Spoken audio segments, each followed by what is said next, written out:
Your Worship. Thank you very much, Madam Clerk. Good afternoon, members of council, members of our staff, and some engineering friends have joined us as well. We are getting started just a few minutes late. Plug that in for me.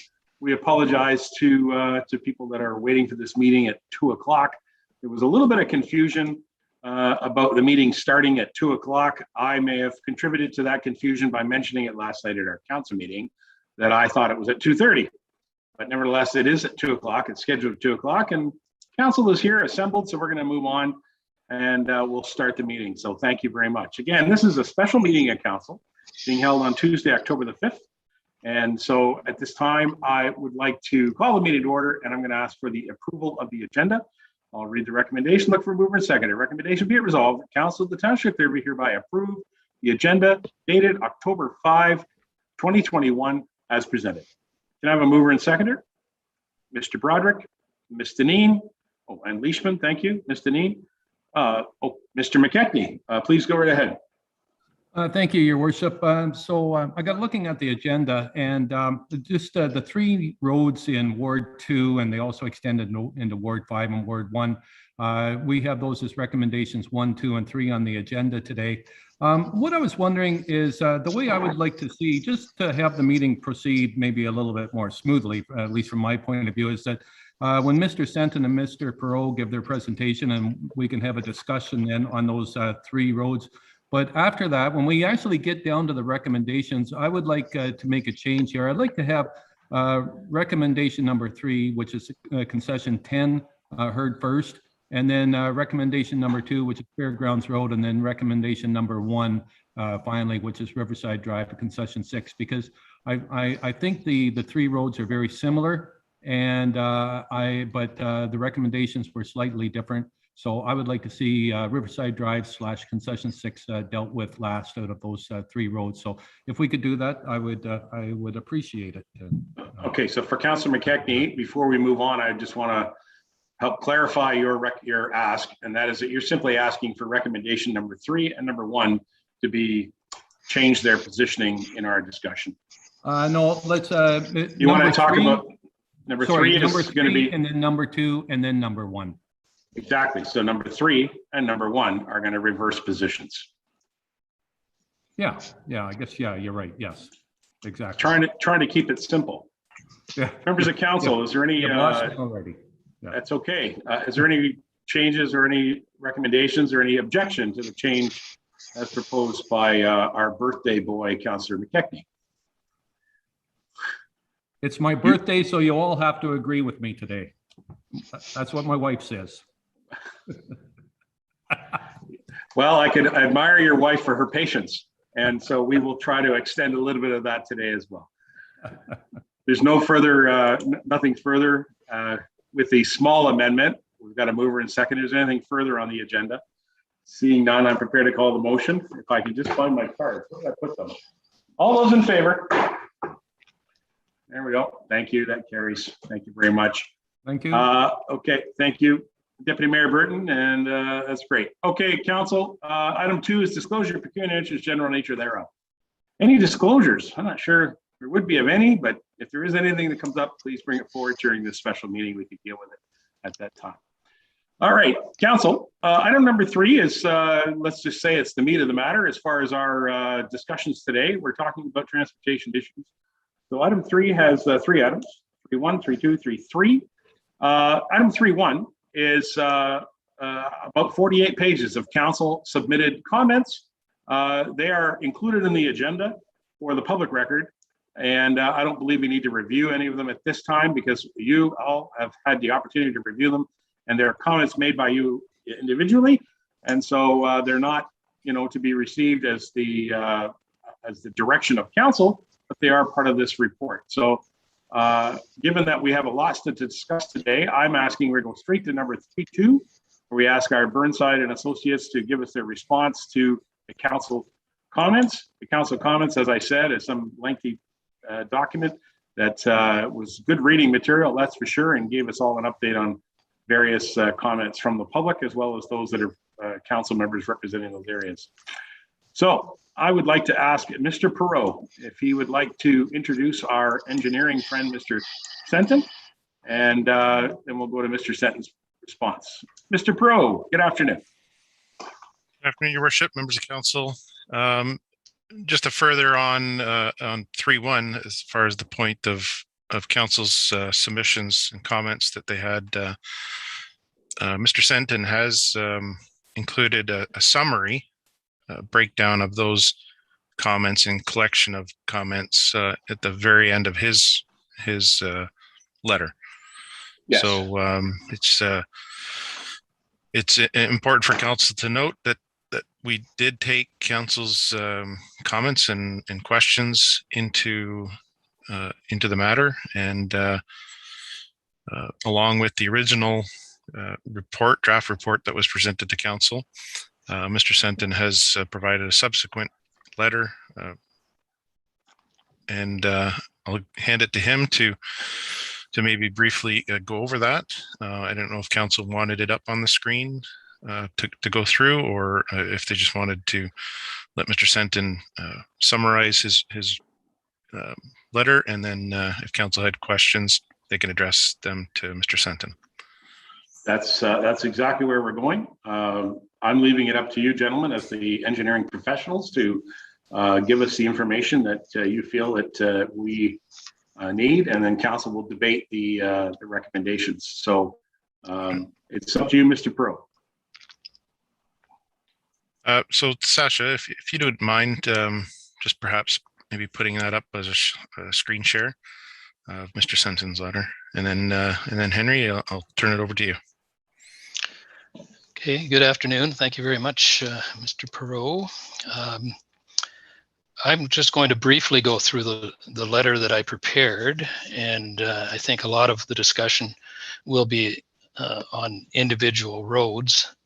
And so I won't go into a lot of detail on that, and I didn't in the letter either, but suffice it to say that the report that we had prepared and council considered back in June was a draft, and it was intended to get some discussion going and some direction on improving the overall safety of the network, and in particular the speeds on the overall road network. So what this letter has done, and what we have done in the interim since June, is a couple of things. One, we took all of the council comments, because that was considered to be local information that we did not have as part of the preparation of our original study. And then we also, the township also had traffic speed counts done again on the same locations that they were done in 2020. The intent there was to see whether or not the accuracy had changed, given that COVID and other construction may have changed some of the speeds or some of the volumes on the road network. So we have that information at our disposal now, and we've reviewed that. But we've also, in particular, and thanks very much to council for their detailed comments, because it was very informative, because in starting off with our original report, what we did do was we had used a risk analysis, which was a Transportation Association of Canada risk analysis, to determine whether the speeds on any particular road was problematic. And partly that's based on a number of physical parameters and speed parameters. And it's only part of the picture, though, without the local knowledge and without looking at individual roads in more detail. And that's what we hope we have done here. But the other thing that we have done is we have sort of expanded it more, as opposed to the original exercise. And the report itself was based on individual roads, individual counts at one location on some of those roads, and multiple locations on others. But it didn't give the same, I think, overall concept for your road network going forward, and how that road network is performing from a functional point of view. And I think now, with some of the adjustments that we have made to our recommendations, that we're hopeful that we are getting closer to what those requirements are, so that you can go forward and make some conclusions and some recommendations tonight or this afternoon. But that network consideration, I think, is very important when you're considering the management of your overall speeds and your overall road network. So that's very important. The other is the aspect of the functional aspect of multimodal use of your road right-of-ways. And again, we had a lot of our recommendations, I guess, to some degree, to be fair, were related based on the attack recommendations to and risk analysis, was favored in the direction of vehicular traffic. And clearly your road network is largely either local traffic or collector road traffic and not arterial traffic. And I think that's very important from the perspective of determining how you want to set target speeds for your network. So just running down this quickly here, we have all of the items that that were changed. That's on the second page here of the report. The items that had changed since the counts in 2020 as far as traffic volumes or traffic speeds.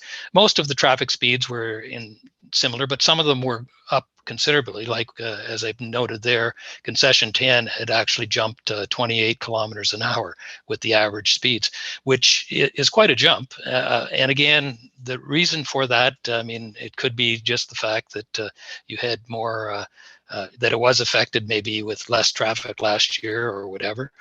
Or this year, considering the aspect of COVID impact. But by and large, the speeds on some of the roads have gone up. Very few of them have gone down. And in some cases, there was actually a decrease in some of the traffic volumes. So moving down into the next section there, I don't know if you can scroll down there on the letter. I'm not going to talk a lot about these. I simply just want to say that Riverside Drive, Concession 6, we had to change the recommendation there somewhat to lower the posted speeds. And partly, and many of these north-south roads that are roads that do take a fair amount of through traffic as well as the local traffic. Those ones, you know, are also experiencing the needs to have multimodal travel accommodated, and that would be cyclists and ATVs and farm traffic, etc. And because of the safety and the rolling nature of some of these north-south links, we are now recommending that some of those be reduced. Now, for Riverside, we reduced to a 70 kilometer an hour, and for Fairgrounds and for Concession 10, we have gone more aggressive, I guess I would call it, to a 60 kilometer an hour recommendation. And the reason being, and again, you know, there is nothing really set in stone as to whether it should be 60 or 70. The problem with some of these roads is that the speeds are so high that the more you put it down to, say, a 60, you end up with a discrepancy between what people are actually traveling it at and what it's posted at.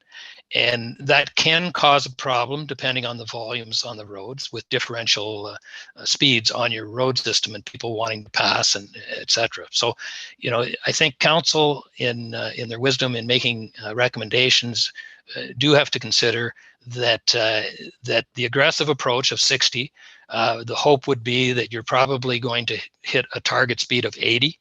That would be my opinion, and that being the case, that would make it much safer than some of the speeds that now are existing on those roads, which are over 100 and higher. So Riverside Drive, Fairgrounds Road, and if you page to the next page, please. You know, they have the same, basically the same recommendations, although 10 and Fairgrounds had recommended the lower and more aggressive, I guess, response, which is a 60K, which again, given, as you can see for Concession 10, the highest or the average high speed there was 105 in 2021. So it is getting a long way away from there. Part of the problem, in addition to that differential speeds, is that you have an enforcement issue on your hands, and that, of course, and you do have to respond to that. You may want to consider, I know that it is expensive, et cetera, and to have the OPP police it, but you may want to have your radar signs put out, if you have mobile radar signs, to both determine what the impact would be if you do have a reposting, and also then to use that information to determine just how effective this reposting actually is going to end up being. I think if you move those signs around, it does give that impression, and generally the behavior of the driver over time should come down. And definitely, I think in essence, if you're posting it at 60 and they were previously going at 105, I think you will find that it will take it down to something that's more reasonable on those three major roads. The other thing to note is that we have proposed to make them consistent more or less throughout, other than where they go through built up areas. But we've tried to make them consistent. I think that's important to your functionality of your overall road network, and also consistent from the point of view of the options that motorists have between the three roads, that the major roads going north-south. And that would simply mean that if you post one low and the other not low, then you may end up getting traffic diverting into the other road. So we didn't want to have that occur within your overall network either. So we're trying to be as consistent as possible. If you just page down a little bit there, Centerline Road is one of your arterial roads. We have continuing to have it at 80. It has a higher volume, a much higher volume than the other roads have. And it is in the official plan as an arterial road. So we are leaving that one as 80, or recommending that it stays as 80. But with respect to all of these roads, these major north-south roads, we are suggesting that you would consider, when budget allows or in future rehabilitation of your roads, that you consider trying to widen shoulders, that you consider trying to maybe even pave shoulders in some instances, to accommodate the fact that you have multimodal traffic on those roads. So again, that's something that is budget limited at this point, and these interim designs or interim reposting, even though they likely will be a longer term reposting of your roads, do recognize that this is a measure that is one intended to get you to that next step, which is to try and really redesign your roads to some degree to accommodate all the needs along those roads. Klondike Park Road seems to be more of a commuter type road, and so it is. We've left that as 80 as well. And then if you just go down, we've got Hogback Road, which we're suggesting that has a reduction associated with it. Again, and all of these reductions are partly for the multimodal nature of your roads, but also because you have alignment issues, and those become sort of pinch point safety issues with the different users on those roads. If you go on to the next page, just quickly running down this, it's concession 5. Again, we've recommended a reduction there. And then we get into so those are all north-south roads. East-west roads, as we go into it, concession 9. Concession 9, we've recommended no changes there. It has a very high operating speed now, you can see that, but the volumes are lower. And I think it's important to really, I think the analysis that the Transportation Association of Canada uses for risk analysis, I don't think it gives as much credibility as it should likely to the volumes of the traffic, because I think that has a very large basis on whether or not it's actually practical to go down to a lower posted speed. Concession 7, Sunnydale, same thing, no change. Concession 12, Sunnydale, if you just page down, we've got no change there. Concession 3, that was not studied. There were some roads that were not studied in our original study, and we're just asking council's direction as to whether or not those should be studied or prioritized for study. And I think that's in some of the recommendations that Mr. Perot has put forward. 3637 is that road up in Ottawa, and it's not that consistent right now, and we're trying to make it more consistent, although we've reduced it to, it is 50 now going through in Ottawa, but beyond that point, we're recommending 60. And then at the extreme ends where it doesn't have the same strip development, residential development, we've recommended that it stay 80, although again, I think on the one end, it's a dead end. On Sunnydale to Osorantio Town Line, that road has a fairly significant traffic volume on it. We haven't recommended any changes to our original to retain 80, partly because of the large or the high volume of traffic. But it was suggested by one of the councillors that it should be for future study. And I think that future study is recommended as well. 1213 Sunnydale, we didn't study that. It's up for council consideration as to whether it needs further study. 34 Sunnydale, no change, just placed down. We've got 910 Sunnydale, again, not studied. And then we get into, so those are all rural roads. And that seems to be, from our previous study, the focus of our study.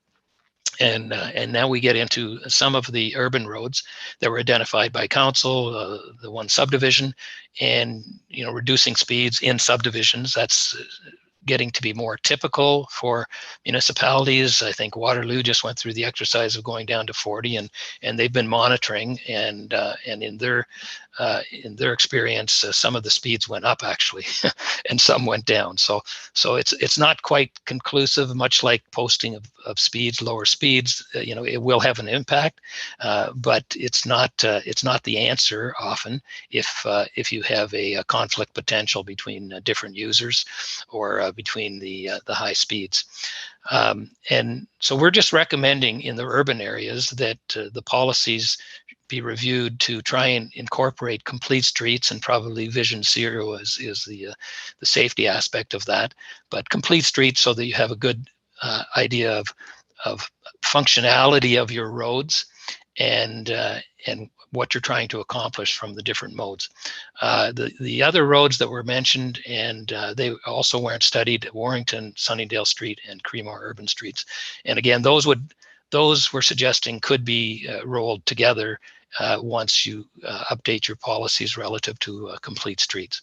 The last part of it was county roads, and county roads, as I understand it, have always been a problem, and they're a problem throughout the province because of the connecting links that go through them. The higher tier has roads that go through your built up areas, and that usually poses a problem. And so I think you have been putting out your radar speed signs. It's under the county jurisdiction, of course, so it's really up to your whether or not the county is to doing the study, or whether or not you also are doing it in parallel with the county.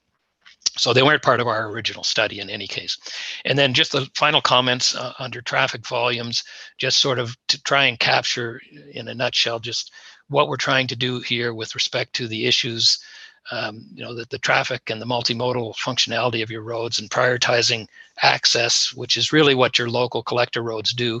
They prioritize access over through movements, and the through movements are intended to stay onto the county roads as much as possible, or the provincial roads.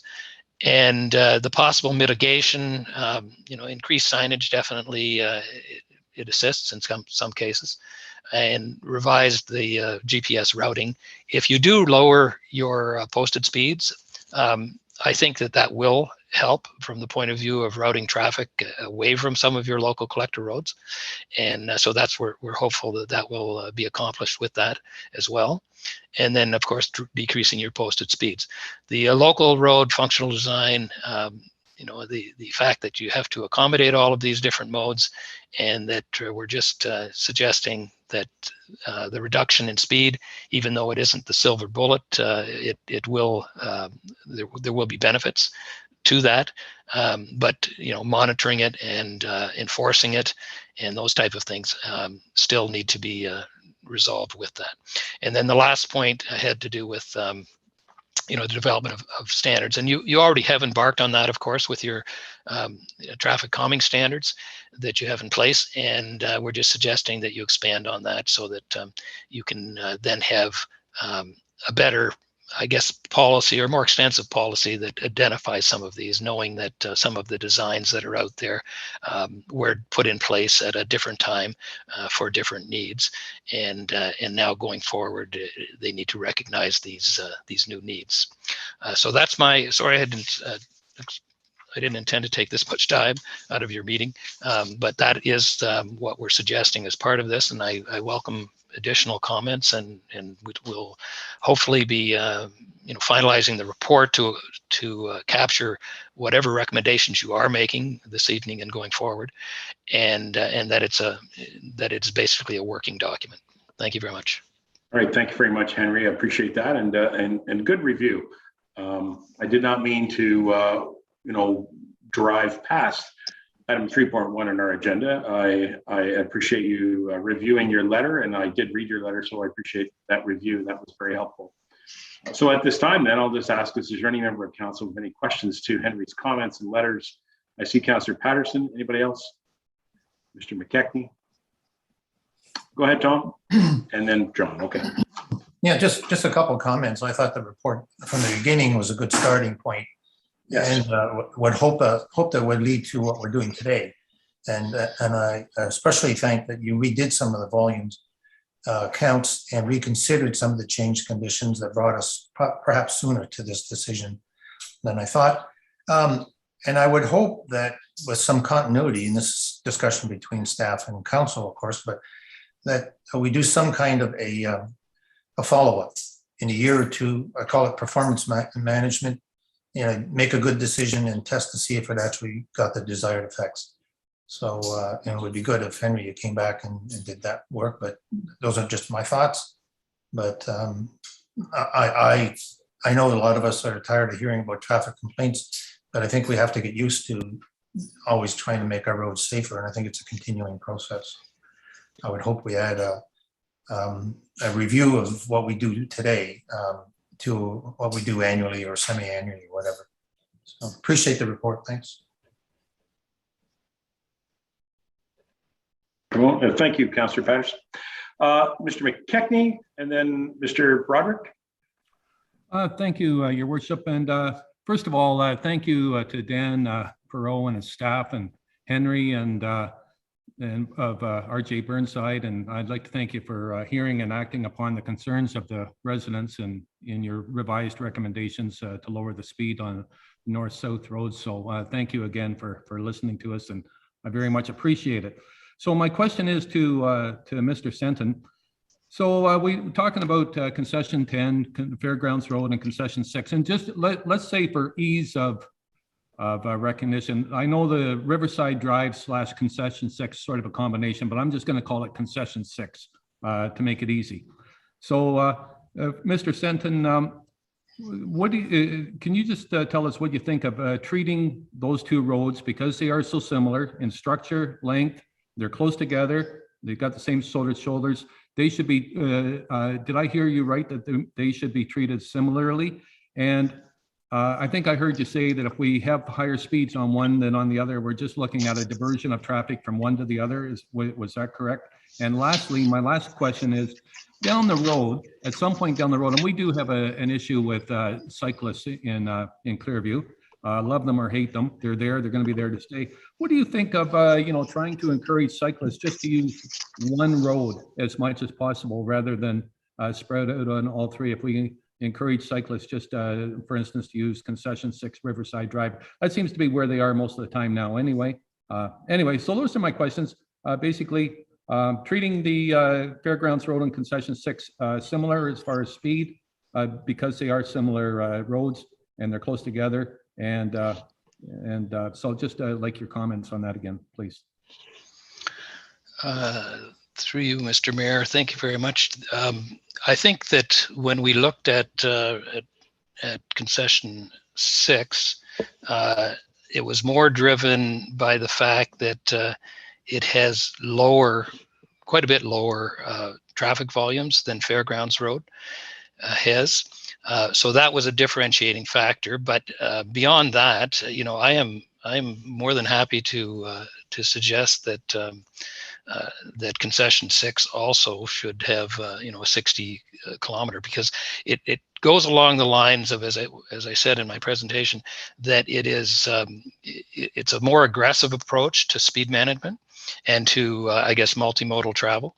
So I think that there is merit in having all three of your roads at 60. Okay, and that will then make them consistent, and it will hopefully have the same impact, and it won't have that spillover effect that I mentioned in the presentation. So I think that's where we were originally. I put it back up to 70, partly because of the volumes, but also and the reduced volumes, but also because I think in looking at it, we thought that that there may be some reduced, if you want, vertical horizontal issues associated with 6 versus Fairgrounds. But so it's getting down to that level of detail, and I think I'm looking at it in sort of in a bigger picture here, which is to say, if your council and is supportive of moving to the multimodal approach, moving to a more aggressive speed management approach, then having 60 on all three of those roads would make sense to me. Now, as far as getting back to how you manage your cyclists and the demand of cyclists, it's a little different than sort of putting up signs to keep trucks in truck routes, etc. Right? But it is something that if they're using your roads, and I don't know, I haven't looked at the routes actually, okay, that they have, but I think it would come back down to which routes make sense for them to use and which are the scenic routes, etc. And the cyclist needs to try and formulate your roads so that that you could accommodate those as much as possible, right? Because you have little control over that end of it. It's sort of like the philosophy that I was using in the previous study, which was to say that if you have a road that is taking through traffic, then and you have GPS routing that sends traffic down those roads, then you end up really needing to also address the conflict potential that the road offers because of that, as opposed to trying to get that traffic not to go on those roads, which is what we are trying to do as much as possible. But it's the same thing with the cyclists. I think you're going to have to just recognize, and we haven't, to be fair, we haven't actually done a lot of study on your multimodal needs. Like, we haven't actually done any counts for, say, cyclists, and we haven't really discussed it with the cycling outfits in that area to find out what their needs are to make sense. A lot of municipalities are coming up, as you probably know, with cycle routes right within their municipality for tourism and other things. So in this particular case, I think that would be a logical step just to see what their needs are and to see how your network then can fulfill those needs. Okay, thank you. All right, thank you very much. I see Mr. Broderick and then Councillor Deneen. Please go right ahead, John, and then Leishman. Go ahead, John. Thank you, Your Worship. And thank you, Dan and Henry, for all your work on this. Just on the concept of cyclists and multimodal use, I was just wondering if I could get your thoughts, Henry, on a slightly different approach and what you think the impacts might be if we were to take Concession 6 and Fairgrounds Road and make them one way from, say, side road 21, 22, have Concession 6 moving all traffic southbound, and Fairgrounds Road all traffic northbound. That would put everybody at least in the same direction, like we do in a roundabout. To me, it would seem that could offer some benefits. I just wanted your thoughts on that. Through you, Mr. Mayor, it's not that typical in the rural areas to have one-way roads. It's usually into the urban areas. And so it would be a departure from that. There would be an educational component to make sure that motorists actually knew what you were proposing to do. It's not heard of remedy from the point of view of trying to reduce traffic or get them to flow appropriately. But I think I'd have to give it some further thought. What's going to end up happening is it's going to divert traffic into the other road. So we would have to look at what that impact would end up being, and you obviously have you're going to have the residents that are on those, and the access on those roads are going to be impacted, right? So from that point of view, it's kind of like you have three options, well, four if you include Centerline Road, right?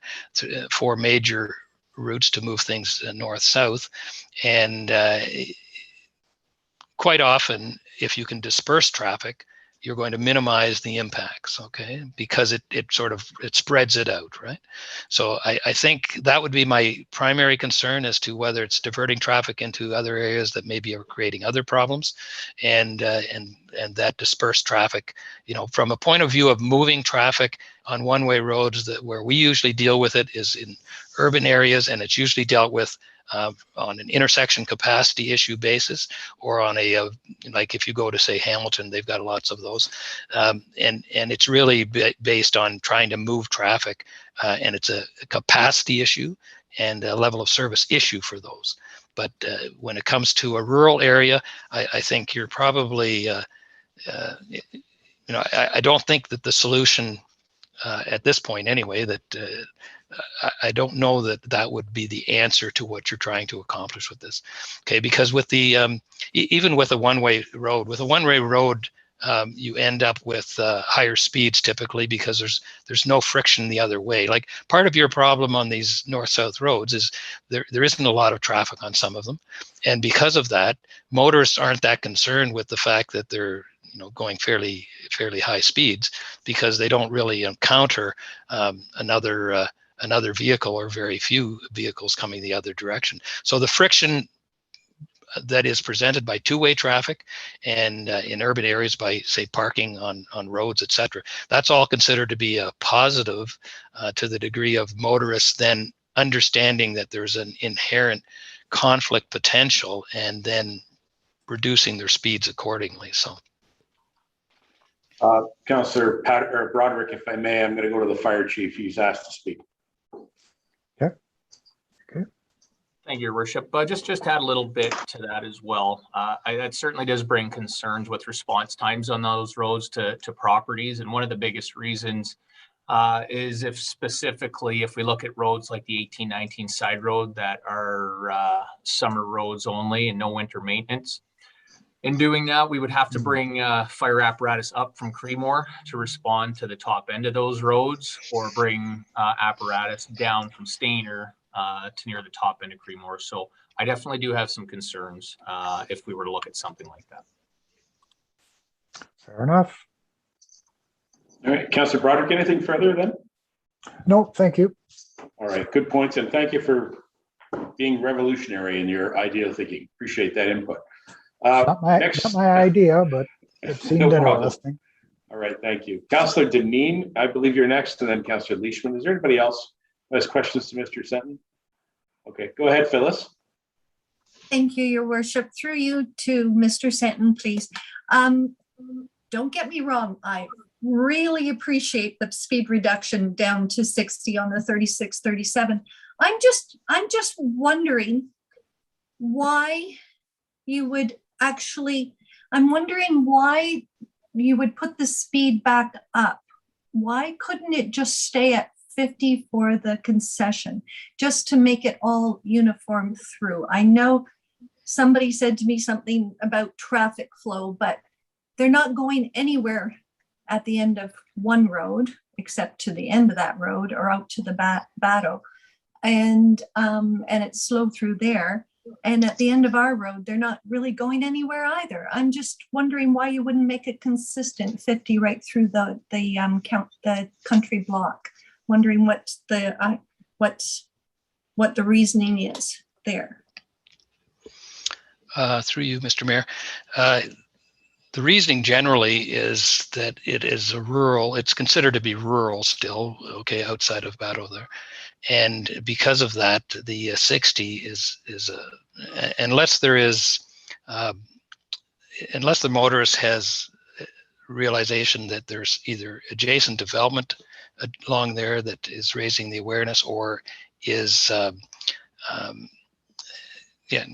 basically, or that because they're in a rural area still, that getting it down to 50 is, it really gives the perception that that section of road is more suburban, urban, or whatever. So it's, you know, it's for that reason that we didn't have it down to 50. But, you know, it's not to say you can't put it down to 50. I mean, if you put it down to 50, it's just an enforcement thing, and it's a matter of again, being aggressive. If it doesn't have horizontal, vertical issues associated with it, then the question is, or a lot of say, multimodal use that represents an increased conflict, then putting it down to 50, I don't know that would achieve any more than you're getting it down to the 60. So that's why we left it at the 60, or we suggested the 60. Again, I'm all ears today to hear the discussion that council has on it, because it's not to say you can't put it down to 50 in that section either. And if it's mostly local residents, I mean, they'll know how to drive the road in any case, right? And if that's what's happening, then going from down to 50 versus 60, it can probably have a beneficial effect if there is a problem along those sections with the 60 speed, right? That's the question. Okay, and I'm looking at it too from a frugal point of view. Why post it? Why buy extra signs? Just stick to one speed limit on the road too, as well, rather than changing it. But there are a lot of school buses on this road and a lot of driveways, so that was the other reasoning behind that. Thank you. All right, thank you very much, Councillor. Councillor Leishman is next. Connie, anybody else? Go right ahead, Connie. Thank you, Your Worship. Henry, I think we could leave 1213 side road out. It is a gravel road, and the only real issue that people have on that are the trucks that come and go from the airport. But leave it a gravel road, because honestly, if we pave it, it's just going to be another thoroughfare for people. And I don't think we need to have speeders on that road. Quite frankly, there isn't. I think there's about 4 or 5 driveways, but they put up with an awful lot down there. And if we fix that road up and make it better, then people will use it. We don't need that. And the upper part of 1213 is a dead end, which is great because they don't get many speeders at all. And it is gravel. I know they'd like it paved, but as I've mentioned to them, if you pave it, you're going to get speeders, and you're going to get people coming down think they can go right through. So we should leave that alone, just make it nicer for the people that live there. The other one was Concession 7. I think you should look at that again. I would like to see that lowered to 80, just because I think it's very narrow. There is no sides to it. We have multi people using it, a lot of ATVs on Concession 7 and farm vehicles. And if you lowered it to 60, then we would see people doing 80, which I think is a better speed for that road. It does get a little dangerous when you're passing other cars. And I also know that we have to leave Concession 9 alone, just fix it up, because if we do lower the speed on Concession 9, they're going to move over to 7, and then they'll move over to 5. So I know that the people on the 9th are not happy with the speed that people are going, but at the same time, I don't want it to happen on my other roads. So if we keep it on 9 and try and control it, and maybe get the police out here once in a while would be a good idea. But if we fix up that road, Concession 9, just so it will accommodate more cars, because it is crazy here in the summer.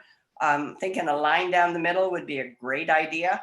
and fixing up the sides for the ATVs and the bicycles, because you're not going to get them off the roads.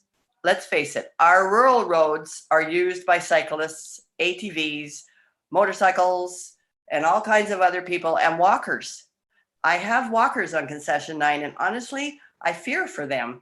They have to wear reflector vests and helmets and everything else, because honestly, I worry about them. So that's my comments. Thank you. I'm sorry, I don't have a question. I just thought. No, that's fine, Councillor. We got lots to talk about today, so I'm glad you brought those points up. Okay, Mr. McKechnie, are we back to you? And then Mr. Lamers, do you want to go again, Doug? I just have a question for Connie there, Sure. because just on she mentioned the 1213 side road. So I'm just looking here. I'm sorry, Connie and John, I'm not overly familiar with your wards here, but Connie, I assume you're talking about the 1213 side road, which is just east of the Klondike Park Road, as opposed to the 1213 side road, which is, I think over near Brentwood, because the 1213 side road over near Brentwood, I think that is a gravel road and there's a lot of houses on there. And we had talked about maybe a speed limit reduction along there or something at one point. But so which one are you're talking about, the one just east of the Klondike Park Road? Is that it, Connie? Sorry, Connie, you're muted, and I believe that's the case. Go ahead, Connie. I'm sorry. Yes, that's the one I'm talking about now. Okay. Was Right. Henry talking about the other one, the other part? Because I don't know. Henry, can you just clarify your comments, Mr. Senton, in regards to 1213? And to be honest, just as an aside, this is one of the naming issues of our roads that has driven me crazy ever since I moved here. Just saying, council, let's consider that someday. Henry, Dan, go ahead. Yes, through you, Mr. Mayor. I think that I was referring to the one that's on the south end here. So I think that you're telling me it's the one that's in the north corner. Is that right? Is that that's the one that you're referring to? I'm concerned with, yes. Okay. Yeah, and so we took it as being 1213 Side Road Sunnydale, which is not the correct one. Is that right? No, that's mine. Well, that it is correct, but I think the issue came up through Councillor Lamer's south portion between County Road 9 and South Town Line Road. I think that was the concern came up through Councillor Lamer's on that south portion. Okay, I'm not familiar with that. I'm sorry. I was just talking about the north end, which I am familiar with.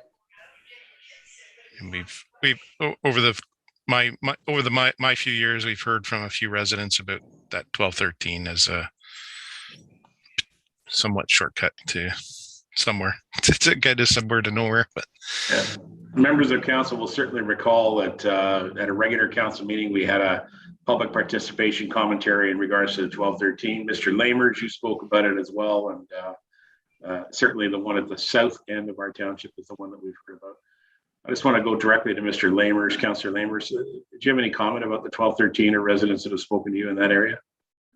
Yeah, we have about 40 some residents on a 2.5 kilometer stretch between the second and the south town line, and they were complaining, and we discussed this earlier this summer about checking the speeds on it, and Dan was going to look at that, and I think we're still going to be looking into that and trying to improve the road there, grading it a little better. They don't want asphalt because they know that that's just going to increase the speed. So they're just looking at widening the roads and keeping it maintained better. Yeah, exactly. And in fact, Deputy Mayor Burton, you might recall in the previous term of council, we had quite a discussion about adding more gravel to that particular portion of road. And that is exactly what that council and administration did. So we did add more gravel, and we improved the road conditions to the point where the speed is actually increased on a gravel road. Go figure. So anyway, Dan, have you got any commentary you want to add in regards to that one, and then we'll move on? Not really, Your Worship, but staff have put a 5-year plan together. Council knows that, of improving our gravel roads and improving the amount that we dig out and bad spots and whatnot. And so we're we're into this will be, next year will be year 3 under my watch anyway, Yep. of that plan. So, I think for the most part, it's going well. We're on a pretty good routine so far.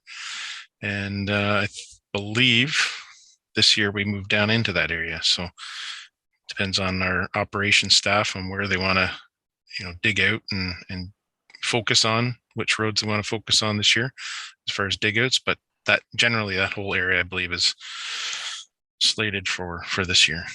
Or, Right. sorry, That's 2022. 22. Yes, you're right. Okay. All right. So hold on a second, John. Councillor McKechnie, you understood then that question's been answered, and then I'll go to John. Yeah. Okay. Mr. Lamers is next, and then Councillor Walker. Go ahead, Mr. Lamers. Anything further?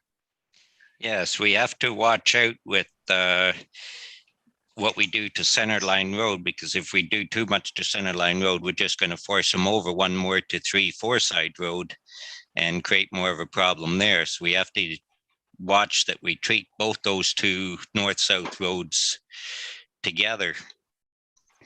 And Hogback Road, it looks nice at reducing the speed down to 70 along that stretch with the work that Township's already been doing there.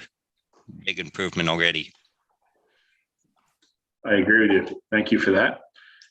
All right, Mr. Walker, I believe. Hello, Robert. Yeah, thank you, Worship. First of all, thanks, Dan and Henry, for all your work and presentation getting this ready. Henry, you mentioned earlier in your when you were giving us your summary, lowering speeds could potentially cause some issues. And I guess my concern is if we lower the speeds too much, unfortunately, those that will follow those lower speeds are the drivers that are following the speeds now.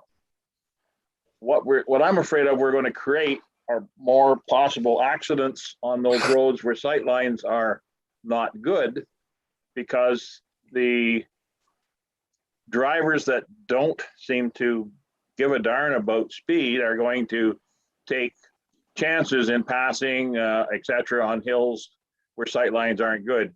So we have to, I think, be very careful on how far we do lower those speeds. And I know you talked about potential potential things about that. So I'm just concerned that if we go too low, that we're going to have issues with that type of driving attitudes on a couple of our roads, like 6th and Fairgrounds, especially, where the sight lines are bad in that south area.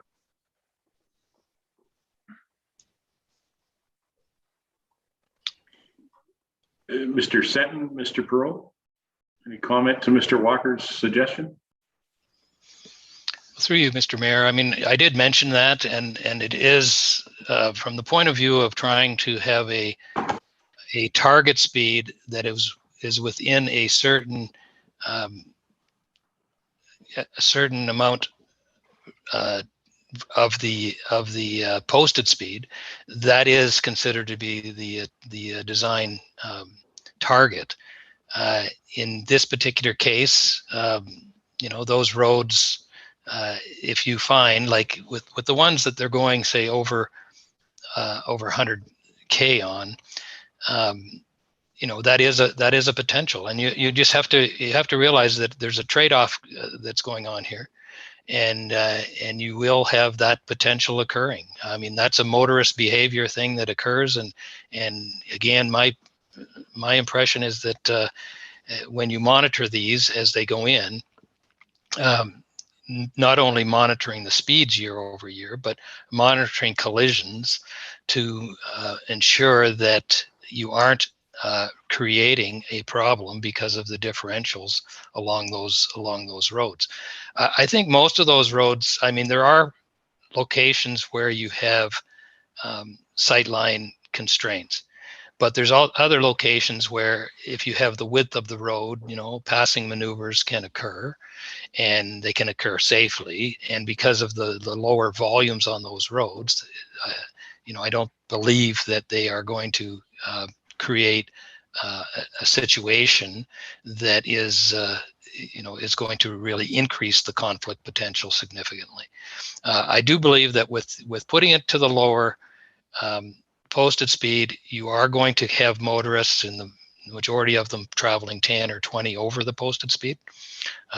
But that in and of itself is the target speed that you're trying to achieve.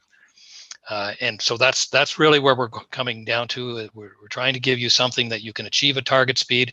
The actual lowering of the posted speed doesn't necessarily do that totally, because you still will have, you know, some motorists that will just disregard that.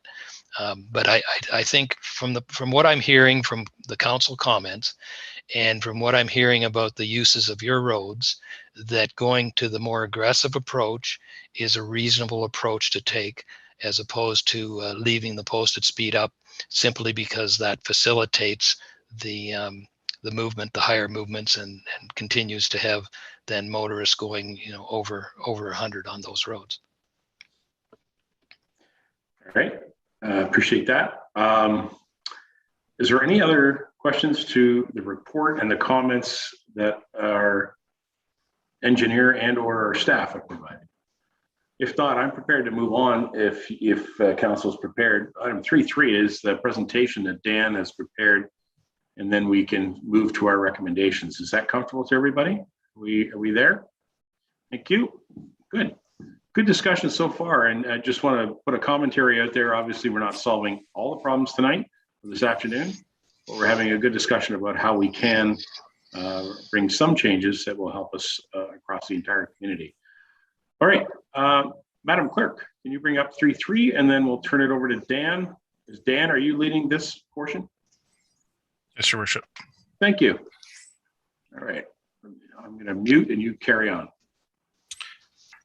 Thank you, Your Worship, members of council. Just so you've heard what Henry's had to say. We've reviewed the report, the draft report last time, but so I thought it was important just to maybe summarize how we got here and how we're going to move forward. Back in 2000, for the 2020 budget, council directed staff to put together a comprehensive review of our north and south roads. That's where the focus was, and we created a map, a location of 40 locations. We added 8 from our own data that staff collected, but 40 locations where we had a professional traffic company come out and collect data. And we did that in June of 2020 and again in June of this year, 2021. It's our anticipation to continue doing those roads and perhaps expanding based on the information that we receive from council and the concerns of other roads, that we can expand, you know, to a number of different locations as well and start building on that. Historically, traffic counts were done in the past, many years ago. My findings were that it hadn't been done for a number of years, so this is now picking it up again and continue on. I think it's important information for us to have, not only for traffic but also to know where the majority of our traffic goes, and formulates perhaps our capital budget moving forward based on traffic volumes. And you can see that perhaps in what we're doing on Centerline Road over the next number of years. Workshop was held in May of this year, just to go over the terms of reference, I'll call it, and that was presented to council and further direction to move forward to the draft study. Next slide, Sasha. Thanks. So on June 14th, staff brought a report with the draft traffic assessment, and in that draft in that report, the draft had some recommendations in it to move forward, and that's on the next slide.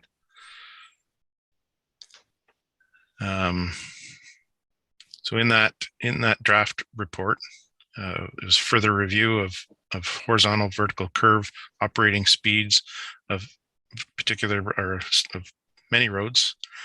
There were some recommendations in that report for speed reduction on Lavender Hill Road, Concession 10, Hogback Road, 36, 37. So we've incorporated those into these next steps. Review of speed signage on all roads. The council is aware, under the Highway Traffic Act, rural roads are not required to be posted if they are 80 kilometers per hour, and in urban areas is 50 kilometers an hour. You're not under the Highway Traffic Act. There's no obligation to post those speed limit signs. So that would be a focus moving forward. If we were to do that, is to post more speed signs on roads that are 80 or 50. Clearing of vegetation and reviewing traffic calming policies. Long-term recommendations in that report were road design. Henry's mentioned that as far as complete streets and just rural road design moving forward to accommodate those multimodal uses. Next slide. So in addition to the June 14th meeting, it was brought forward that council we needed input from council, that formulated a local response to the information that council has been receiving for a number of years.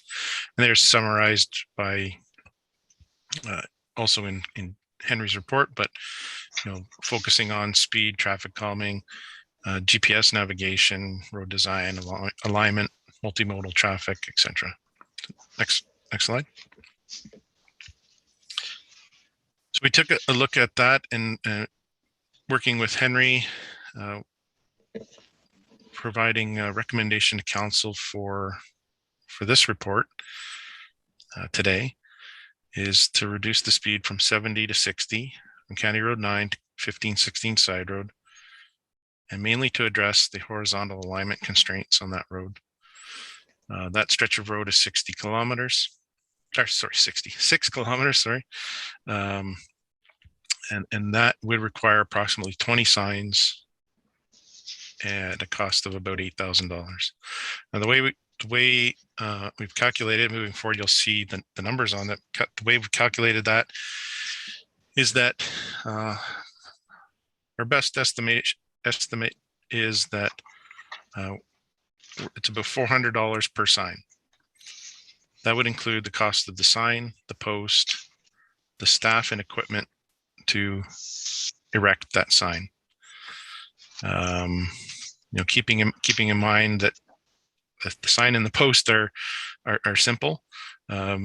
Erecting a sign, not that it's more complicated, but it does take more staff. So if you're on those roads where there's limited visibility, we would need 2 flaggers and possibly two or 3 staff members, depending on how we put them in. Next slide. Again, we have, another further recommendations, 80 kilometer Fairgrounds Road from County Road 9 to the town limits. I say the town limits. There's some discussion of where those town limits are on Fairgrounds Road, but our intention, I guess, is I think it's called Beechwood Drive or Beechwood Road. It's in that Highway 26 Beechwood Road area. It's not a very big stretch there, but this again would be to address vertical alignment and multimodal traffic, bicyclists. So that stretch of road is 16 kilometers, require approximately 60 signs at a cost of $24,000. Also want to mention that I throw the word in there, approximate 60 signs.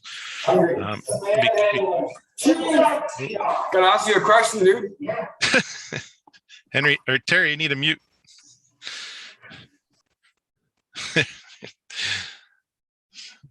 Thanks, Terry, for that introduction. The approximate 60 signs. So again, I explained that every 600 meters under the Ontario Traffic Manual, required to have a sign if it's anything other than 80 kilometers per hour. Also keep in mind that depending on the spacing and how that spacing lines up, that every time a motorist would turn off of a side road, let's say, that is 80 kilometers, they would have to have an indicator fairly close to that intersection to say that this road is 60. So again, depending, we may need more, may need less, but that's just a logistics thing. Next slide.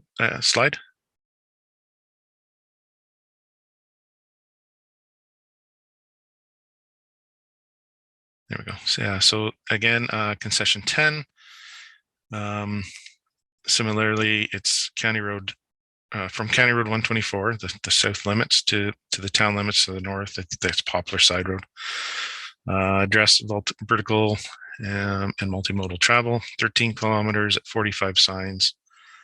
Council may require that, or may remember, sorry, that staff brought forward with the construction report that the piece between former County Road 91 north to 3031, which is under construction right now, based on its road design, would require 60 in that section anyway. So it would be just continuing that 60 throughout the whole road. Next slide. So those were, I would call, now items. Although logistically, I'll get into it, but logistically and just it would be near impossible. I'd say impossible, maybe, that we would get that work done if passed by council today in 2021. So those items will be brought forward as part of budget approval in 2022, but we could also consider in 2022 and further and beyond, continuing the conversation and other roads, and council may wish to prioritize those roads moving forward. But it's other things, not just speed reduction that the staff are looking at, but increase our line painting budget. We did some good work this year on painting yellow centerline roads, or center lines on roads. We'd also like to introduce white edging lines. I think that's an important piece as well moving forward, especially on our narrower roads, and increasing painting on other roads that do not have lines on them currently, other high volume roads, i.e. the concession 9, concession 12, the high volume road, and others. South Town Line Road, another high volume road. In 2022, staff is going to be bringing forward a cost estimate for our township engineers and RJ Burnside to update our overall township engineering design standards. As part of that update, we'd ask them also to consider developing our complete streets policy of design, and incorporate it together in our engineering designs, and perhaps even a rural road design with requirements for multimodal traffic, as far as maybe paving a little bit wider with line painting, paved shoulders, etc. So those will be coming forward. Next slide. Continuing on that vein, Henry did mention, he mentioned it in his report, he didn't mention it in his conversation, by reviewing the intersection of Klondike Park Road and Concession 12. That was one that I found interesting because of the increased traffic at that intersection for Peace Naturals. It's changed that intersection over since they've been open. So perhaps a study of that moving forward would be appropriate. And just a further overall studying of additional roads that Henry had mentioned, Sunnydale, the South Town Line Road, Sunnydale Town Line, Warrington Road, etc. And I had mentioned it earlier, increasing our traffic count budget to expand our roads that we are currently counting, and that would kind of fold into further studies on other roads that we're not counting right now. Next slide.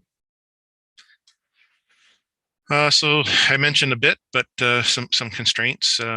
So in total, those 3 roads, Concession 10, Concession 6, and Fairgrounds Road, to complete those those areas where we're recommending speed reduction with the sign cost and installation, it would be $50,000. That was not budgeted in 2021. We will be bringing that forward to council for consideration in 2022 budget. But logistically, again, in 2021, it's 125 signs, delivery of the signs, post-delivery, and just locates. Locates this year have been horrendous. We have a 6 to 8 week delay on locates alone. So to get locates at 125 locations, it's many, many weeks. And we're leading into winter season. So staff availability is a lot less for those tasks, depending on weather. Next slide. So these are the recommendations that council will see in front of them, and we'll give it over to the mayor soon to go through those after council has had some questions. But it's just as I had indicated previously, that the speed reduction for recommendation number 1, which I understand now is number 3, but it's to reduce the speed, and that the costs associated with this be considered during 2022 budget, and that we bring a bylaw at a future meeting pending budget approval. Number 2, this is the same one for Fairgrounds Road. Next slide. And recommendation number 3, which is now number 1, is for Concession 10. Next slide.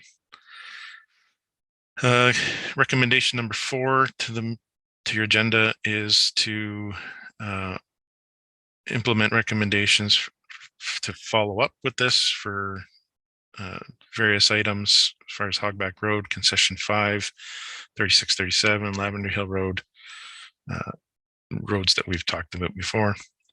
Again, the 50,000 was for those 3 roads. Council may consider increasing or decreasing that depending on 2022 budget deliberations. Next slide.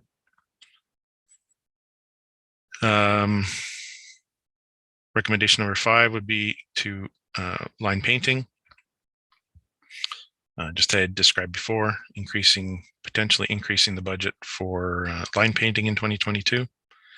Next slide. Number 6 is to develop a complete streets policy when updating Township's engineering design standards.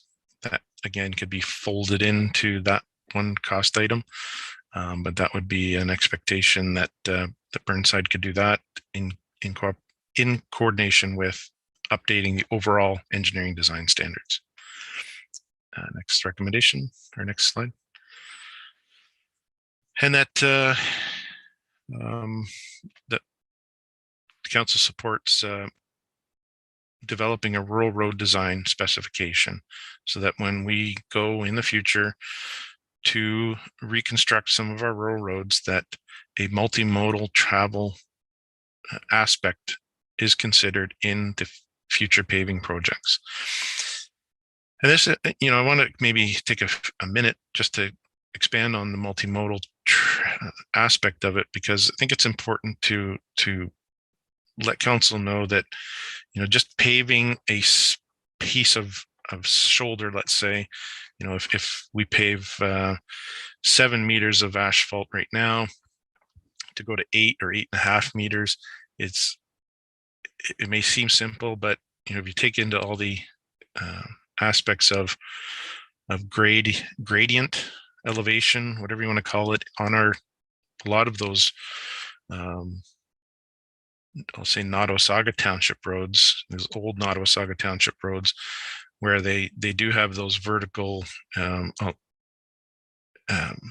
constraints, is that we need to take that into consideration when we develop these policies as well, because you can only fit so much on a 20-meter road allowance, and if we're getting into wider platforms, that means wider sloping and potentially more flex beams or barrier protection, encroachment onto property. And if you get into encroachment, you're talking about property acquisition as well. So just those a couple of things to keep in mind when we look at those. And I believe 7 was it, I think. So I would be open to council's questions before we pass it back to the mayor to introduce those recommendations, if that's the process that you'd like, Your Worship. Perfect. That's great, Dan. Thank you for the review, and I appreciate you putting in some input there about really looking at the future and really considering the future. So I'm glad that's on the table for council to consider.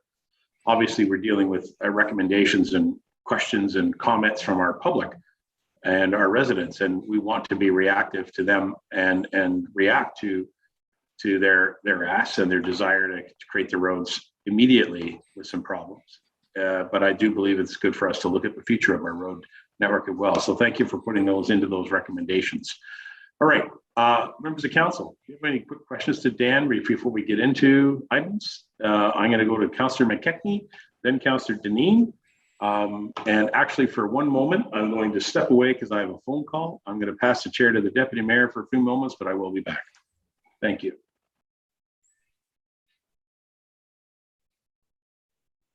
Is it okay to speak now, Deputy Mayor? Go ahead, Councillor McKechnie. I was just trying to find my unmute button. Go ahead. Okay. All right, thank you. And thank you, Dan. And I just have a couple of comments, and I won't take up too much time. So basically, thanks very much, Dan. And, you were talking about, this may not be able to get done in 2021. I don't think there's any great hurry. I think the fact that, we've got the process in motion is going to satisfy a lot of residents, depending on how council votes, obviously, today. But, I think that, as long as we can get it started sometime in 2022, I think everybody will be happy. I'm thinking about concession 10. There's not a huge, maybe there's not a huge hurry right now because that area between 91 and the 3031 side road is under construction anyway. So, and speaking of that, you were talking about signs, changing the speed limit signs and the cost and everything on that section between 91 and 3031 side road on concession 10. We're going to have to put new speed limit signs in there anyway, regardless, because that's a new section of road.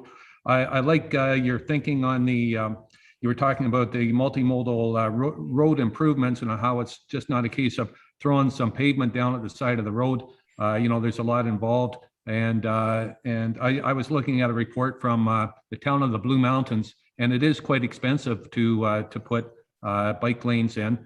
And hopefully down the road, probably not in this term of council, it'll probably be in the next term of council that we may be able to talk about just trying to encourage our vulnerable users, the cyclists, the ATVs, or well, maybe not the ATVs, but cyclists and hikers, especially to just maybe use one of the roads and maybe make that road, improve it so that it's more agreeable to the cyclists, I guess is proper, maybe the term I'm looking for. Anyway, I just wanted to say thanks. Good report, and I'm looking forward to debating the recommendations with council here. Thank you. Thank you. Thank you, Councillor McKechnie. Councillor Deneen, I believe you were next. Thank you, Deputy Mayor. Through you to Dan. The complete streets policy and design, Dan, that's obviously up to you guys to put together with your engineering partners. I'm wondering about school zones. Would they be included in that sort of policy and design so they're all the same throughout the township? Is that something that's included in that, or is that something that could be? Go ahead, Dan. Yeah, so maybe Henry's probably got a lot more knowledge of complete streets than I do, but it is typically more in a urban area,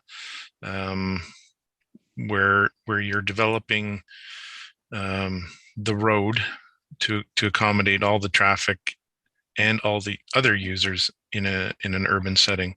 But perhaps Henry, do you have something to expand on that, specifically in school zones?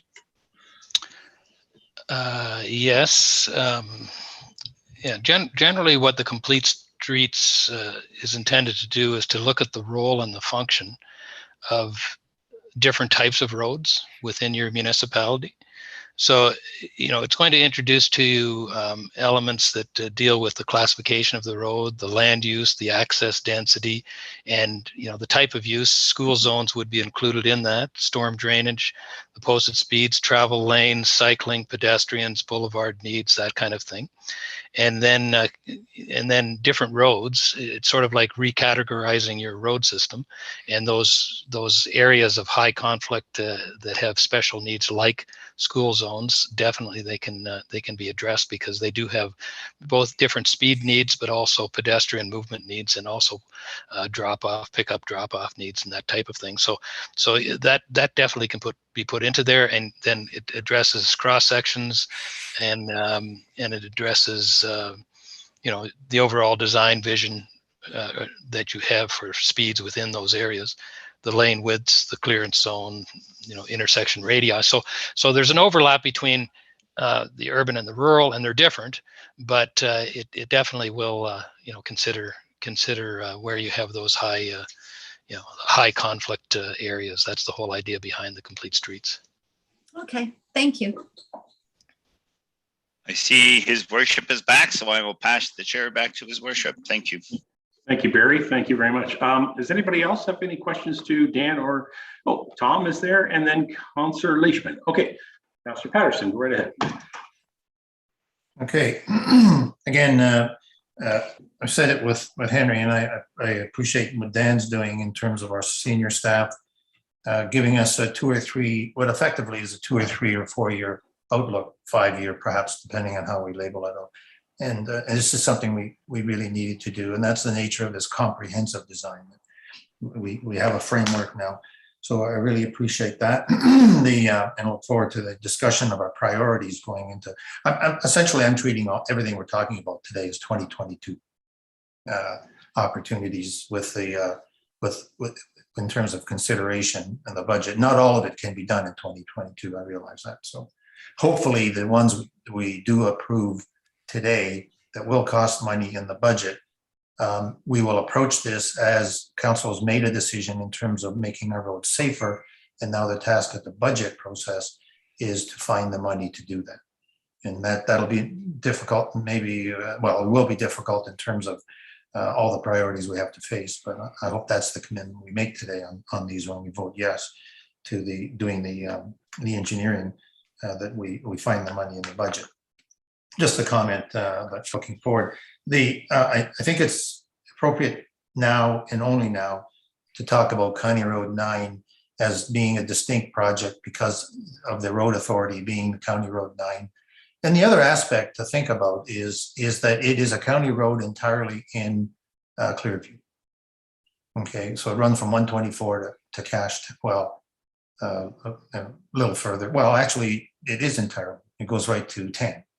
So it's not a local road, but I appreciate the comments that our staff would make. They've certainly made them to me privately, that there is a concern, the same concern for that county road as it is for our local roads, like we're talking about today. And I appreciate that our staff has done their part on this, regardless of how we go forward. They've really taken a good look at this, and I will be bringing a report to council on the 25th of October to ask council, to ask county council to do the same, to take a look at their County Road 9, considering what we're doing here in our local roads. And so more on that. I just didn't want to leave it out of our discussion, since a lot of the public comments that we received address issues on County Road 9, and to let people know that we are taking those public comments seriously. And the other aspect that I want to talk about is, and ask Dan and Henry their thoughts on this, but I consider enforcement an important part of a good traffic management plan. And while I recognize departmental responsibilities, I don't want to leave enforcement out of our discussions going forward for 2022 based on the decision. So I know the mayor is working with the OPP, and I know we have a new police board that's forming. And so I guess, again, today, I think it's an important element to talk about, because, for example, Centerline Road is a serious problem. And if we stay with the recommendations as they are, enforcement will be an important tool to use. So to curb the driver behavior, because I really believe that that safety is a design issue. You design into the road how you want people to drive, and risk is assessed based on drivers' behavior. And if we can't manage to sort of moderate bad driver behavior with traffic calming measures, then we have to take a look at it. So, and I think enforcement is one way of managing driver behavior. So I want to make sure that and if it costs us some money, then I think it's money we should spend, as well as just signposts and that sort of thing. And so the comment from Dan and Henry is, how effective is good enforcement on traffic management?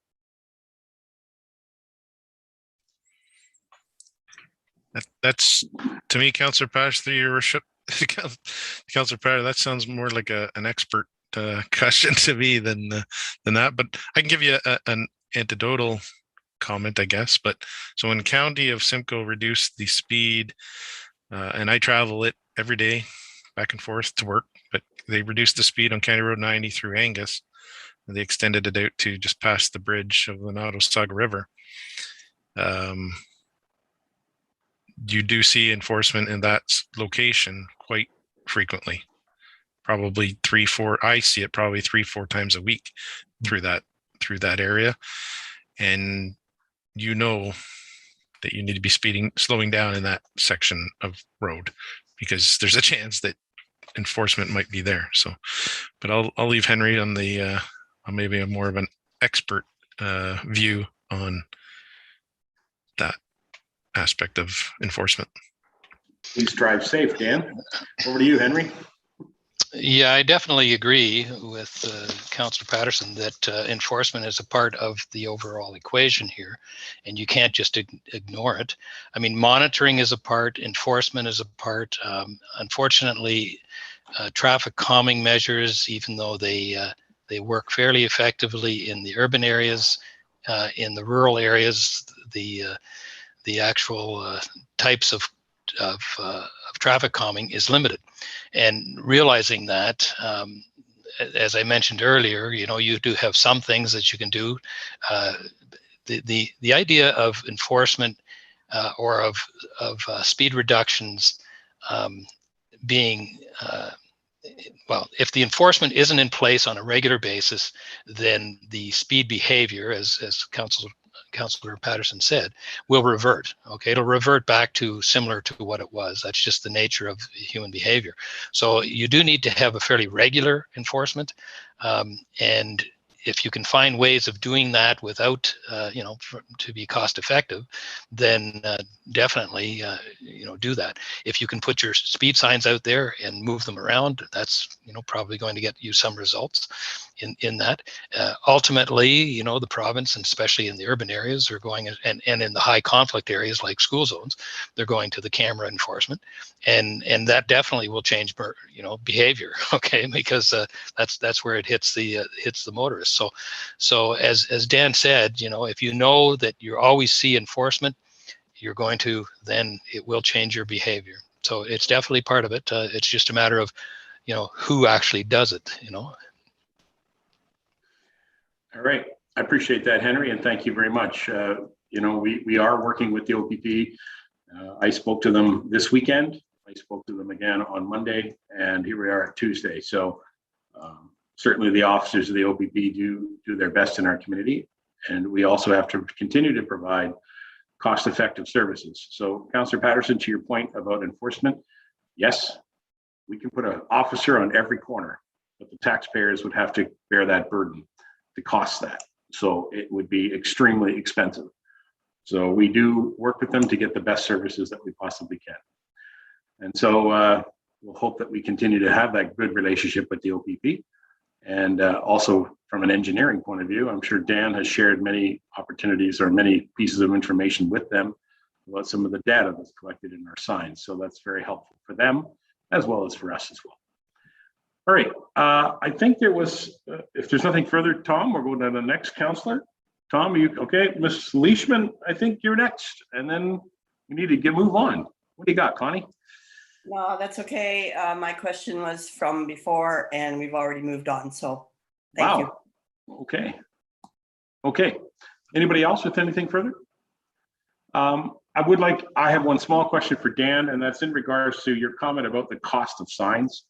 Certainly the cost is a big part of all this, you know, but can you just describe, I know Dan, since you joined us here at Clearview Township, certainly I have noticed, and I know people have noticed, that we're starting to see wood pressure treated posts being used for most of our signage. Can you just outline why that's something that you prefer as the director of this department?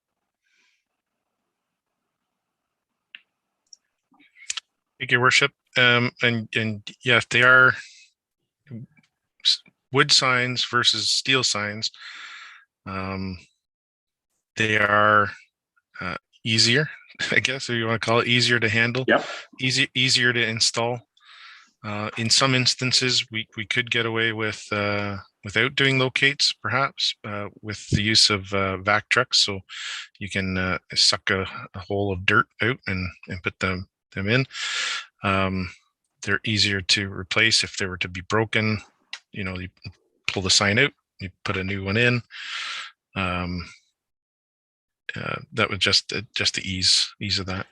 Yeah, well, my comment, something to be considered though with the price of lumber now, that maybe we have to reconsider that. But yeah, we'll have an analysis of all that moving forward. Certainly, I'm sure you and your staff work with cost-effective decisions when it comes to you know, erecting these signs, etc. I just think that it's notable that we have certainly noticed a change around the township, and so thank you for doing that, and thank you for explaining why we do it and what we're doing. That's all I had, really. Yep. And sorry, they tend to take a little bit more abuse. So, you know, if they're nicked by the plow or something, you can kind of straighten them up with a steel post. You know, anything kind of hits them, they go warpy and they're done. Yeah, I appreciate that. All right, thank you for that. That's the only small thing I wanted to mention. Thank you guys for your report. Oh, Mr. Lamers, did you have something more? I wasn't sure if there was anybody else. Go ahead, John. Thank you, Worship. True, Dan. On number 7, developing rural road designs and changing that. You're paving roughly 8 meters per lane now at, I don't know, $800 to $1 million per lane kilometer, and you add an extra meter, it's not going to be just an eighth of that. It's going to be almost half of that because of the widths of the shoulder now have to be upgraded so much more that you're going to be looking at almost half that price again to upgrade just that meter. Yeah. Yeah, certainly, through your worship, to Councillor Amers. Yeah, all those costs associated with that, you know, and plus, you know, I kind of go back to just the fit in a 20-meter road allowance as well. So, you know, if we can make a narrower road, you can make your side slopes less. To make a wider road, you need to steepen up your road. So then you're perhaps introducing steel guardrail, other things, property acquisition. So yeah, so, typically it's based on your pricing is based on square meters. So, if we're going, you're adding per square meter, you're adding, I think it's about 13, 14 bucks a square meter. I think it was, you just increase the project totally. Yeah, just for council's consideration, that it's not just adding a meter, it's adding, redoing surf or shoulders and guardrail and everything, so that the price per meter really jumps. Thanks, Dan. All right, thank you, John. Thank you, Dan. All right, council, if there's nothing further, anybody else? Again, I'll thank our staff for their preparation and their ability to answer these questions, and their continued due diligence and the work that you do.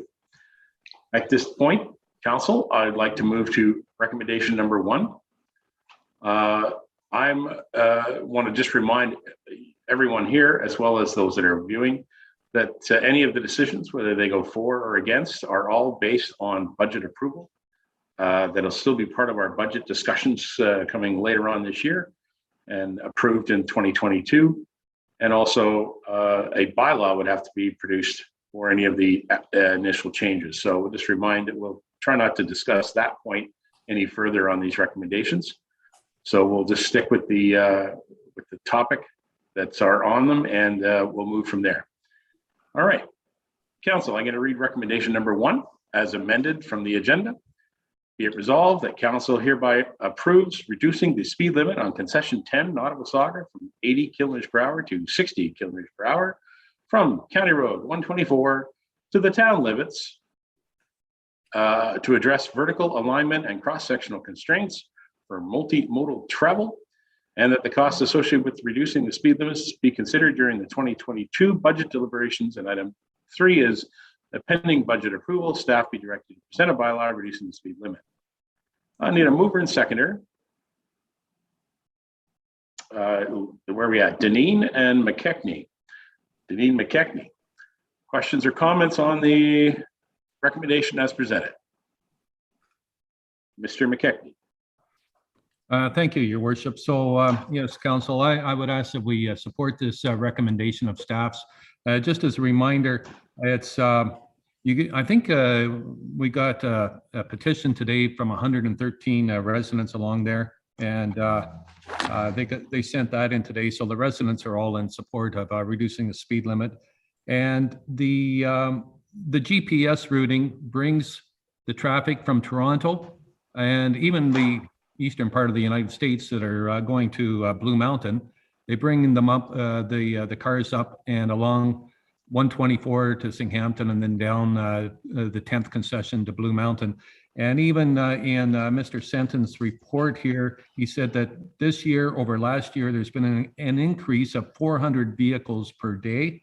And it's just been a real thorn in the side for all the people on the concession 10.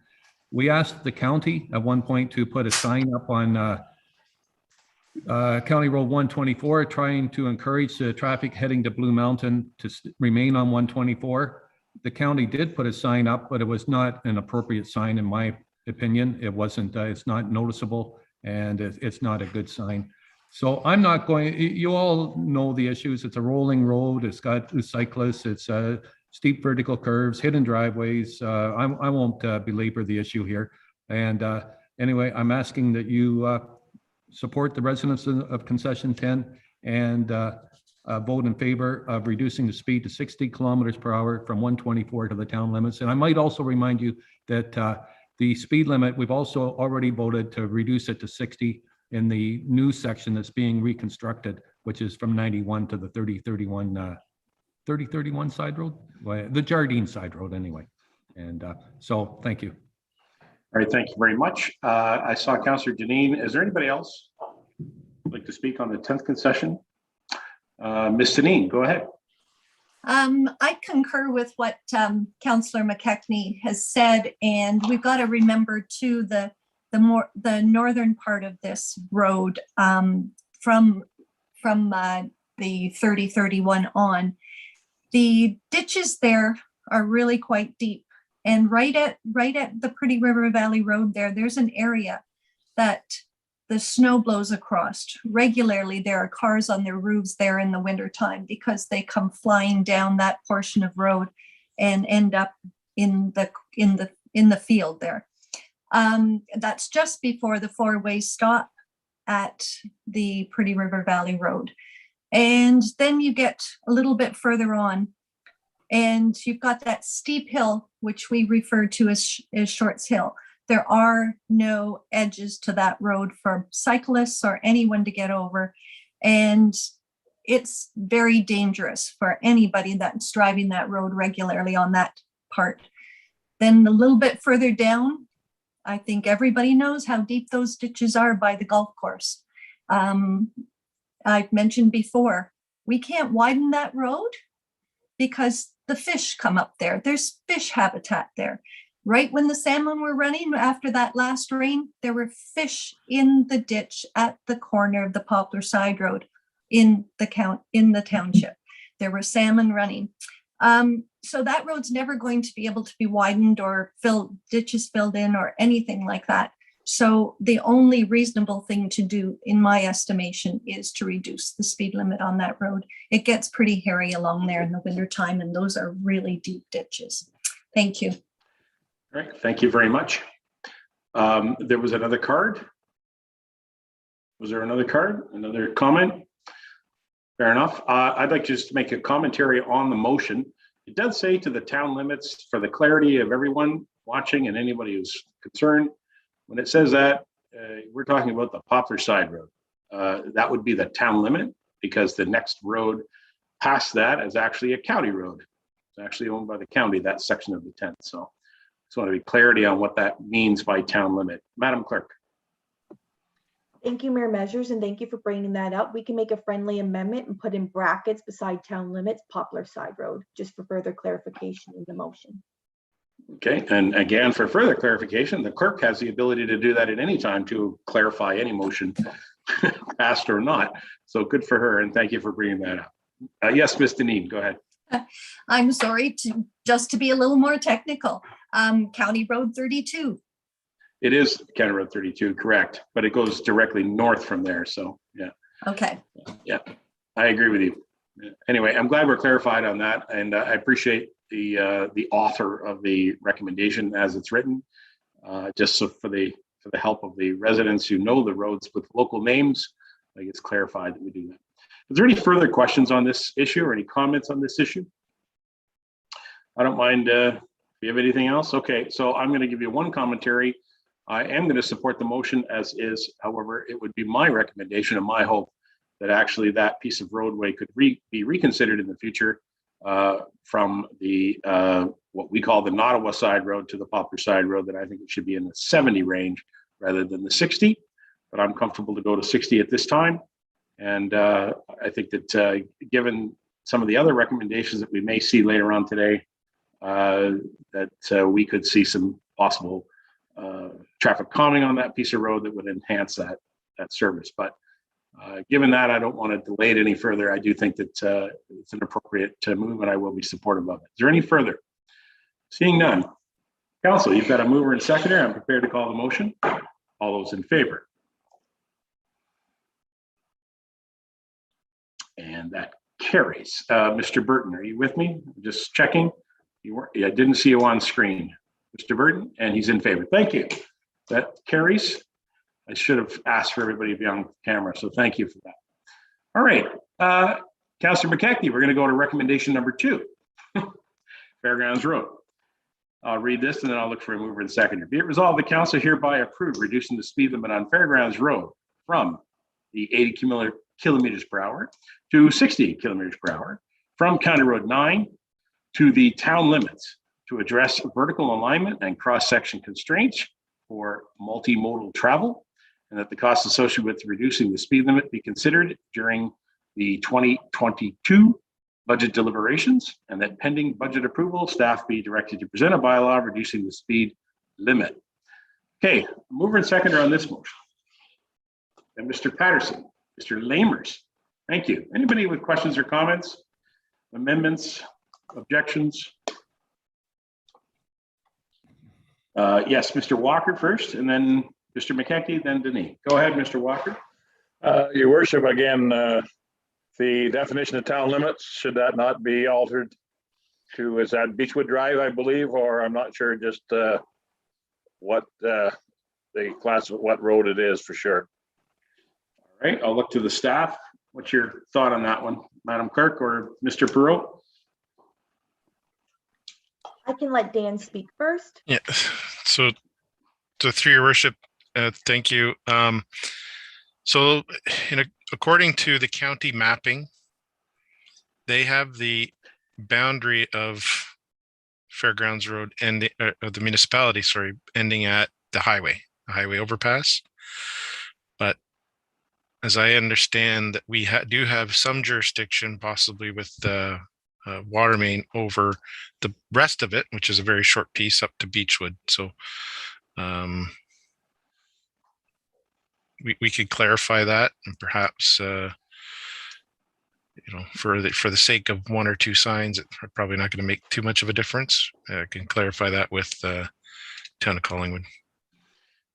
If I may, I'd like to recommend that you clarify that prior to bringing forward any type of bylaw that would be enacted, so that way the clarity is clear in the bylaw. Certainly the motion can have some ambiguity in it, but we'll accept that there is a section of road, which it's all called the Fairgrounds Road, but that section has also got a name called the fourth line. And there's a little tiny portion of the fourth line that actually extends all the way to Nottawasaga Bay. So there's often been a little discussion about whether there's actual ownership of a little section of 20 meters of road bed that goes all the way to the water. So we need to get that clarified for sure by the time we have a bylaw on that. Anything further on that point? Comfortable? All right, Mr. Walker, anything further on your ask? No, thank you. Mr. McKechnie and then Ms. Deneen. Go ahead, Doug. Thank you, Your Worship. Yes, and once again, I'm happy to support this recommendation. I want to listen to council, though. I do recognize that there is a straight stretch there north of 91. The only thing that I'm asking here is that we treat the two roads, Concession 6 and Fairgrounds Road, the same. So whatever we decide on, Fairgrounds Road, let's keep in mind that I would like to see the same thing for Concession 6. Otherwise, all we're doing is moving the troubles from one road over to another road. So I'm going to say for now that yes, I'm willing to support the recommendation as written, and but I'm interested to hear what the rest of you have to say on it, if there's any amendments or anything. So thank you. Okay, Ms. Deneen. Thank you, Your Worship. I'm going to support this. However, I'm doing it just for the traffic algorithms and all of that, because from 91 over to the 31 side road, I wouldn't have had a problem if they would have left it at 80, but I think Concession 6, as Councillor McKechnie mentioned, needs to go down to 60. And in consideration of keeping things all consistent, I will support this. Thank you. Thank you very much, Councillor. Is there anything further? Anybody else with any questions, comments, amendments, objection? Councillor Patterson?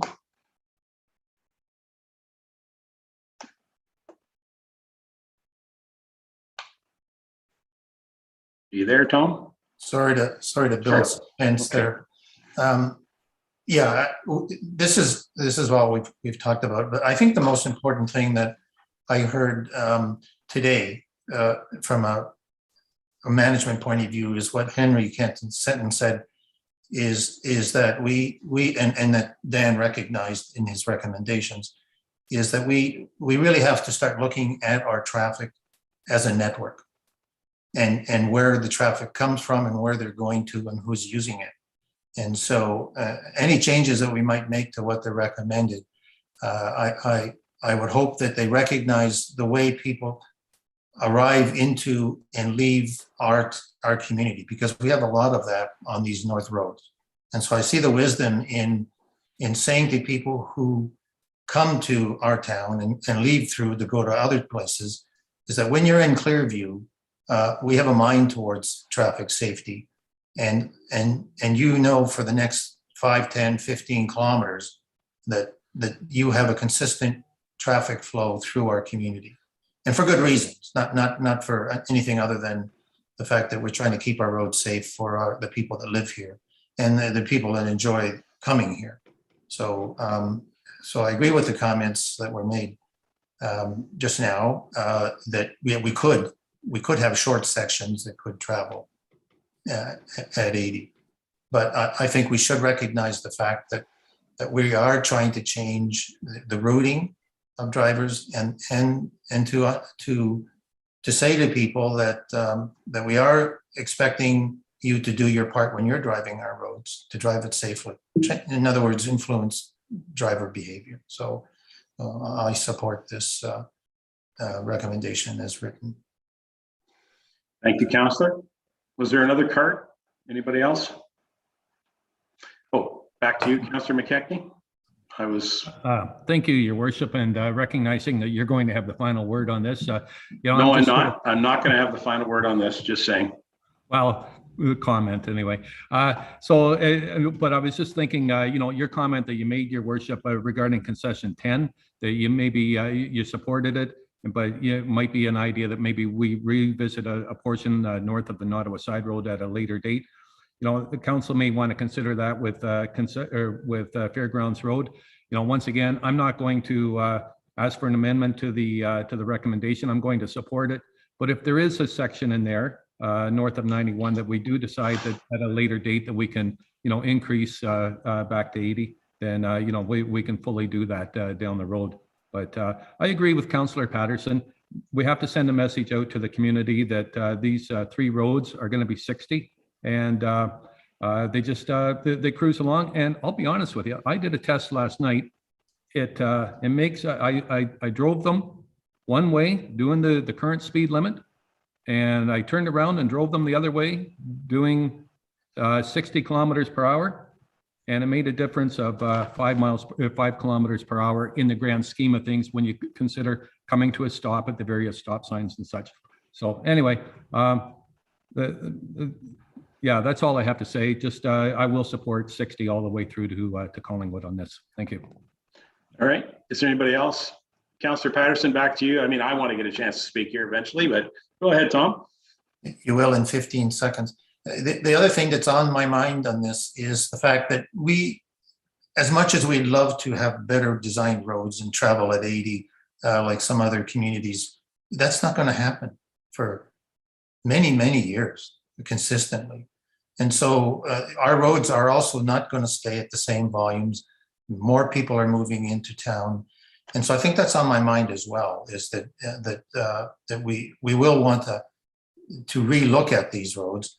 But right now, I think we're setting ourselves up for some fairly safe traveling on our roads at these reduced speeds for some time until we can afford to do something physical to the roads.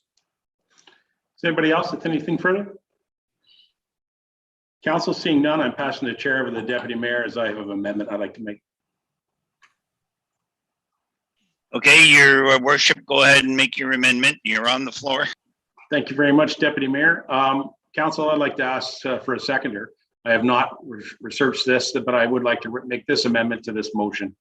And that is that the portion of the road from County Road 91 all the way to the town limit remain at 80 kilometers per hour for future consideration.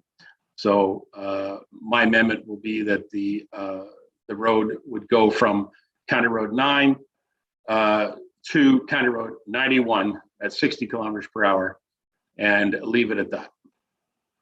I'm looking for a seconder. Is there a seconder? Councillor Broderick is seconding that amendment. Are there any comments on the amendment? again, if I may, Please go ahead, Your Worship. thank you, thank you. I don't use my yellow card that often, so how about I get a chance to use it? Thank you, Mr. Deputy Mayor. Look at council, I think we're going the right direction here, I really do.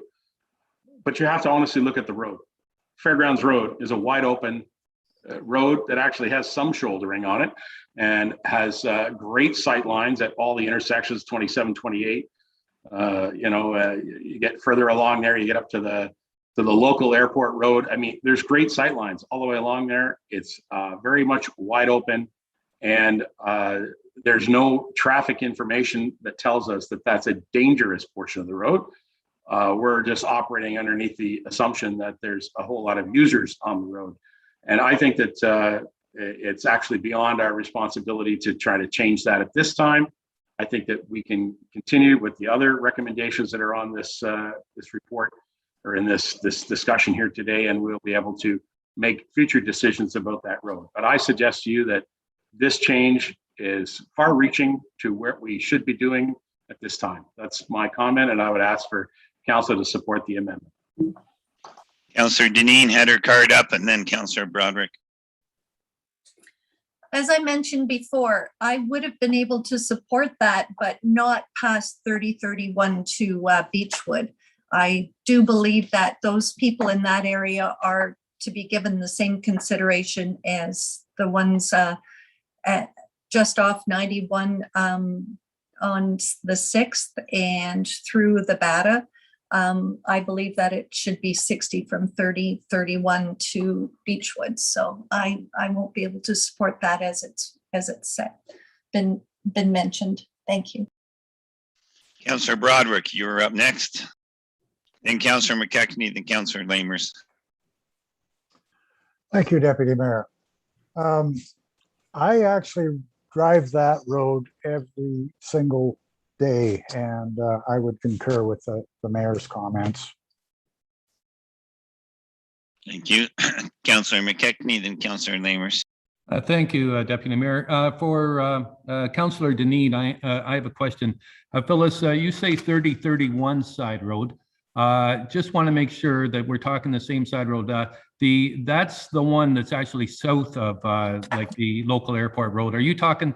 Let's talk in local terms. Are you talking Van Sizes Corners or the Van road? Sizes Corners. I'm sorry, Councillor McKechnie. I totally meant 3334 side road. I'm sorry. The local airport road at Van Size Corners for all us locals. And that's where, yeah, thank you. Sorry about that. Yeah, no problem, Councillor. And so, Deputy Mayor, if I might then, could I ask the mayor to accept a friendly amendment to his amendment? Your Worship, are you willing to listen to a friendly amendment to your amendment, or do you want us just to vote on your amendment first, and then Councillor McKechnie can change a separate amendment? I'll leave it your decision. Wow, thank you, Mr. Chair. That would be up to you to decide if it's going to be an amendment or not, but I accept it as a friendly amendment, given that that portion of road north of Councillor Deneen's comment about Van Size Corners does approach the Great Northern Exhibition and the Agricultural Society's Fairgrounds. Additionally, it does approach the Shrine Club, which also has a lot of events there. And I would also suggest that there's a couple of residences that are quite close together there. So perhaps of that entire section of road that I've been speaking about having wide open sight lines, that's the one portion that perhaps it's a little tighter, given that the houses are on the east side of that road. Is it a little tighter?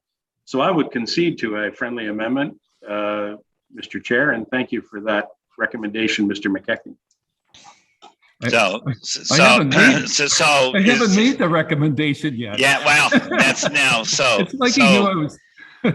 Councillor McKechnie, I wanted to see if before I allowed you to make that recommendation, I wanted to know if the mayor was prepared to accept a friendly recommendation amendment, or he wanted his to go as it stands. Anyways, long story short, make your amendment, Mr. McKechnie, so we can move on.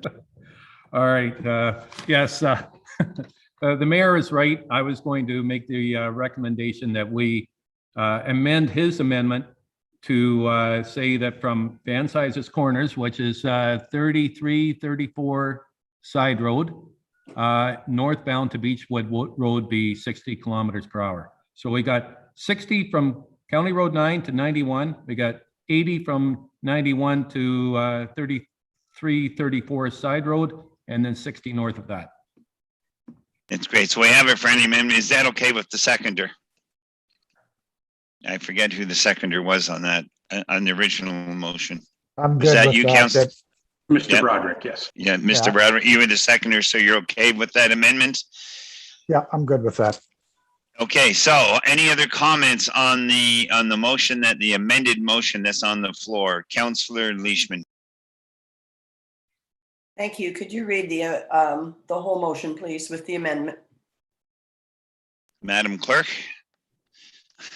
Did you get all that? I could do it if she wants, but go ahead, please. Thank you, Deputy Mayor Burton, through you to the rest of council. So I'm just going to read the amendment. Moved by Mayor Measure, seconded by Councillor Broderick. Be it resolved that the motion before council be amended as follows: that the speed limit on Fairgrounds Road be reduced from 80 kilometers an hour to 60 kilometers an hour from County Road 9 to County Road 91, and that the speed limit from the 3334 Side Road to Beechwood Road be reduced from 80 kilometers an hour to 60 kilometers an hour. Thank you. Are there any further comments on the motion that's on the floor? If not, I'm going to call for the vote. All in favor? And I believe that is passed unanimously. Thank you. Now, Mr. Chair, sorry. Your worship, I believe I'm going to pass the chair back to you unless you're planning on making further amendments. I am not, and I appreciate receiving the chair. I just want to clarify with the clerk, do we now need to pass the full recommendation? Okay. Madam Clerk, we have a mover and seconder on the original recommendation now as amended. Can I just qualify who that was? I think it was Patterson and McKechnie, was it not? I think it was. Actually, it was Councillor Patterson and Councillor Lamers. Lamers, that's what it was. Sorry. Thank you. Thank you for that. I knew you guys move around on my screen. Council, recommendation number 2, as amended. Mover and seconder. Any questions? All those in favor? Recommendation number 2 carries. Thank you very much. All right, Council, we're going to move to recommendation number 1/3, which is Doug McKechnie's birthday present, moving Riverside Drive Concession 6 over to recommendation number 3. Recommendation, be it resolved, council hereby approves of reducing the speed limit on Riverside Drive Concession 6 from 70 kilometers per hour to 60 kilometers per hour from County Road 9 to the 1516 Side Road to address horizontal alignment constraints, and that the costs associated with reducing the speed be considered during the 2021 budget deliberations, and that pending budget approval, staff be directed to present a bylaw reducing the speed limit. A mover and seconder on the floor, please. Mr. Patterson again, thank you. And seconder, Mr. Lamers, once again, thank you also for that. All right, is there any questions on the motion? Yes, Mr. McKechnie. Thank you, Your Worship. So I would like to make an amendment to that. Is this the time when I do that? For sure. Okay. So my amendment then would be that we reduce the speed from to 60 kilometers per hour from County Road 9 to County Road to a point about 1.6 kilometers north of County Road 91. So I'm using the I'm going to say the fire number of 1212 there of the 6th concession. And anyway, it's a point about, it's just north of the church. I think you'll all recognize it anyway when we get talking about it. So 60 kilometers per hour from County Road 9 to just north of that 6-line church, and then 80 kilometers per hour from there to the 3334 Side Road, and then 60 kilometers per hour past that. And I recognize there's a 50 kilometer per hour zone going through the bathhole there. So basically it's just going to mirror Fairgrounds Road, what we've decided with Fairgrounds Road. So that's my amendment. All right, it does sound a little complicated, so how about we get into the conversation of that? We'll ask for a seconder first, and then okay, Mr. Broderick again. Thank you for that seconding on that. And there is some complications and technicalities that we're going to have to clarify in this. Doug, just hold on a second. Tom's been insistent. Tom, go ahead. Yeah, this is kind of interesting because I would actually, as the mover, accept that as a friendly amendment. Oh, well, there you go. And that might make it easier, but I'm looking for the procedural expert. Madam Clerk, friendly amendment, is that what we're going to go with on that one? Or I would like some clarification on the technicalities of addresses and locations. And Madam Clerk, is that helpful for you? Thank you, Mayor Measures. A friendly amendment could be allowed if the mover would be amenable to that. And I would like some clarification with our Deputy Director of Public Works in regards to that location that Councillor McKechnie had spoken about. Correct. Okay, so let's look to Mr. Broderick. Comfortable with the friendly amendment as presented again by Mr. McKechnie? I am, Your Worship. Thank you. Mover and seconder are both comfortable with the amendment as presented. Let's just go to our staff and see if we can just clarify the addresses as well as the question that McKechnie also brought up in regards to the bateau being 50, because we're now making a change. I don't see us making that change. I don't think that's our intent, but let's just clarify that the motion is clarity in that. Mr. Perot, would you be able to comment about the address? Mr. McKechnie, was that 1212? Was that the number? Yes, it is, Your Worship. And I'm just looking, I'm going to have a look here at Google Maps, and I'll just give you the exact distance it is from the County Road 91. But yes, it's in the vicinity of 12 Concession 10. Mr. Perot, is that Concession 6?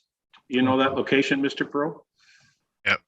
Thank you, Your Worship. Yeah, and I was just looking on GIS mapping, and if 1212 is the address roughly location, that's just over 1 kilometer. So, you know, we could pick a point 1,100 meters or so, or 1.1 kilometers north of County Road 91. That would be most likely the way we'd write the bylaw. Okay, again, this would be for the clarity of the bylaw so that it's accurate. That's how you would write it. But certainly within your engineering ability and your staff could locate it in the right spot, give or take 2 feet. How's that? Okay. The location really isn't important. You're right, until the bylaw is written, and for enforcement purposes and sign separation, etc. Okay. Well, all of these bylaws then will have to be prepared in such a manner to create the accuracy that's required. If I can, Councillor Deneen has indicated she wants to speak. Go ahead, Phyllis. It was just a question for Dan again. How far did you say that 1212 was away from approximately? Did you say, because that just takes you to the church. So you gave them a fair distance past that. 1212 Concession 6 comes up as the church, the actual church. No, it's not. No, sorry. No? Yeah, No. so just for clarification, 1212, I believe, is on the west of the church, or the west side of the road. Okay. And so I've just gone just beyond that driveway, north of that 1212 address, if that was Councillor McKechnie's intention. Sure. So just north of there would be the transition between the 60 and the 80. Okay. Thank you. Thank you. Excellent. So we're clarified on the point in the map. Can I get a clarification from Mr. Perot that the work around the bateau and the comment they said to 3033, what's the commentary there? Are we looking to go with 60 right to the bateau, or are we looking, Mr. McKechnie, to just go to the 3334? What's the? I'm not clear on that portion of the motion. So Dan, comment? Yeah, so I think Councillor McKechnie's intention was to if we move further north on that road, is from that point 1.1 kilometers north of County Road 91, up into 33, 34 side road is to remain at 80. And then it be then reduced from 33, 34 side road north to Bateau Road to 60.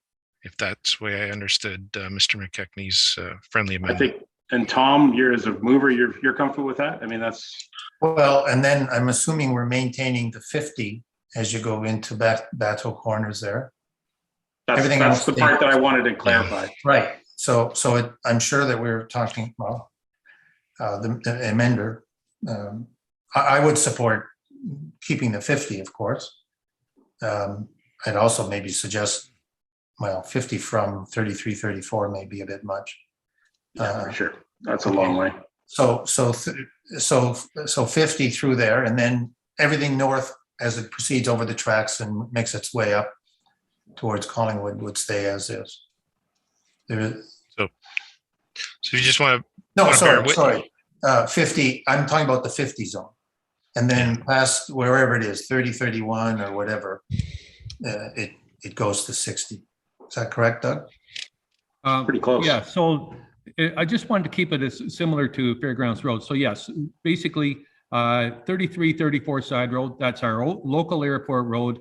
Drop it down to 60 there, keep it 60 all the way from there to the Collingwood town line, except retain the 50 going through the Bateau. You know, and the fact is, I don't really care. We could change it to 60 going through the Bateau. That's quite a winding turn. Nobody's going over like 20 miles per hour there anyway. So, but I agree. We shouldn't take down the 50 signs and put up 60 signs there in the Bateau. So basically 33, 34 side road north, 60, keep it all the way to the Collingwood town line, keep it at 50 in the Bateau. So. Okay, now we're getting confused. Madam Clerk.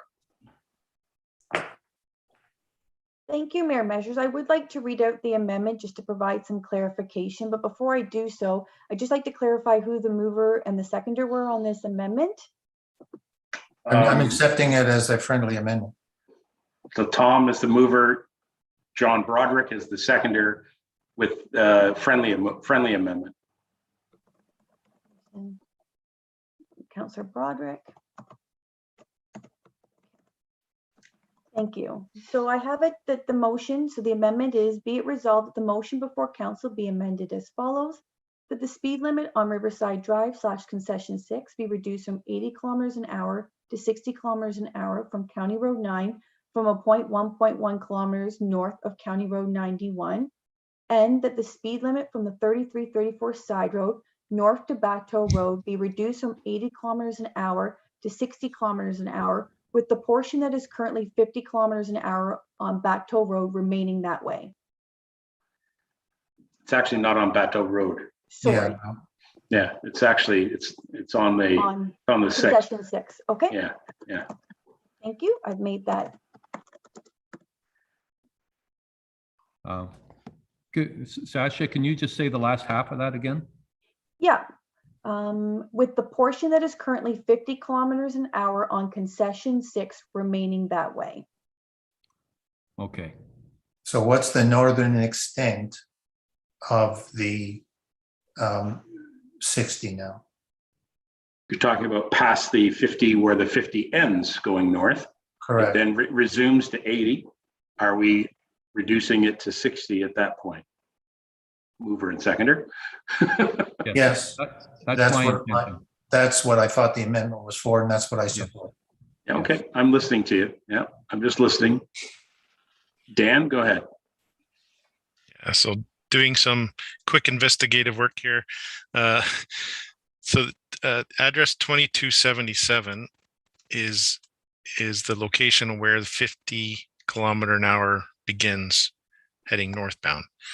So I'll work with the clerk when we bring the bylaw back. So that bylaw has to be specific. So when we bring the bylaw back, we'll get a distance from that address to, I guess 33, 34, and that would set the 60 kilometer an hour zone.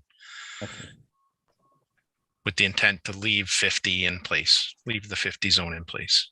All right. And if I may, Dan, also from the north side of the Bateau, continuing northbound, yeah, you'll need that location where the 50 ends, I guess. You'll need that location to Poplar Side Road. Is that correct? I think that's the road, yep. Yes, that's what it would be. Okay, is there any further? Now that we're all completely confused, I've got it. we haven't got our foot on the floor here yet, guys. We're still just cruising, which is good. Is anybody else with any questions on this sort of complicated matter? I'm looking at the other councillors who haven't engaged in this discussion. Mr. Walker, go ahead.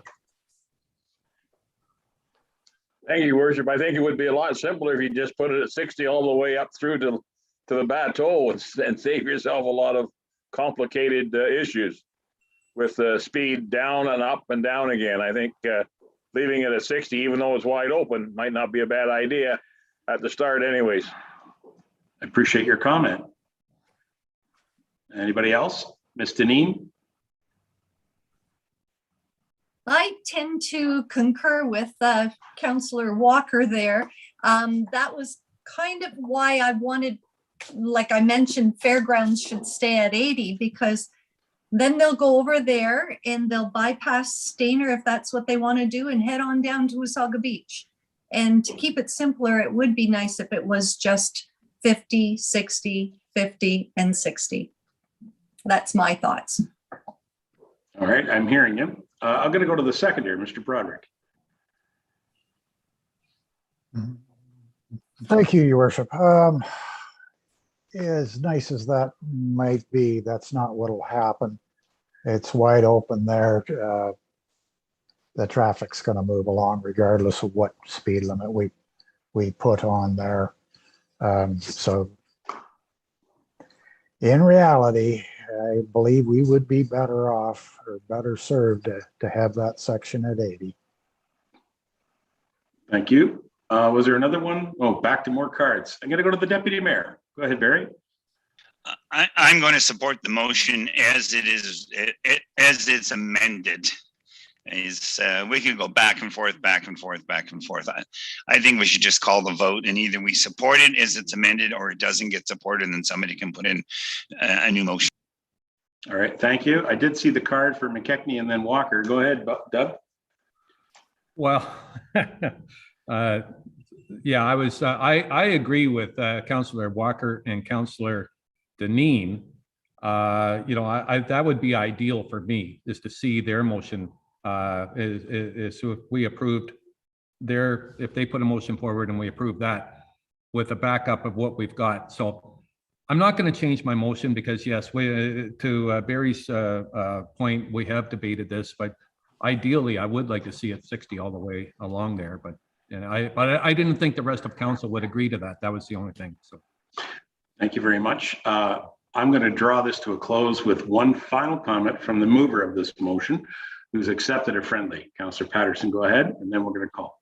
Yeah, I was just going to remind everyone procedurally that we're not talking about, as I think maybe the deputy mayor was referring to, defeating or approving the amending motion. We're talking about the major motion, main motion, because I'm accepting it as. So now we have a difference in philosophy, which is between 6 and Fairground. If we do the practical thing that Robert Walker talked about, which is kind of what I supported in the beginning, even knowing full well that we could go 80 or 60 on the portion north of 91 up until we get to the busier portion. So I would advise staying with the motion as amended for now, and or else I'm going to ask to reconsider what's going to happen with Fairground in the same section, because we're going to get the same thing. People are going to pick and choose now or confuse them on the routes. Thank you for your comments. Council, I'm comfortable. Is there anything last minute? No seeing. Okay, we've got, Madam Clerk, we've got an amended motion as prepared underneath friendly with a mover, Patterson, seconded by Broderick. Good discussion. Again, for clarity, looking for the bylaw that'll be prepared to be fully clear about what it is that we're doing, and that'll be discussed at a future time. Council, I'm prepared to call the motion. Those in favor? Are there any opposed? And that'll carry. Thank you very much. All right, council. Moving on to number 4. Way over here. There's a whole bunch of recommendations in number 4. We'll see how they play out. Recommendation number 4. Be it resolved, the council hereby supports prioritizing the following roads in 2022 based on the approved budget for the year to implement recommendations from the Township's Transportation Assessment Study. Hogback Road, a speed reduction. Concession 5, Nottawasaga, a speed reduction.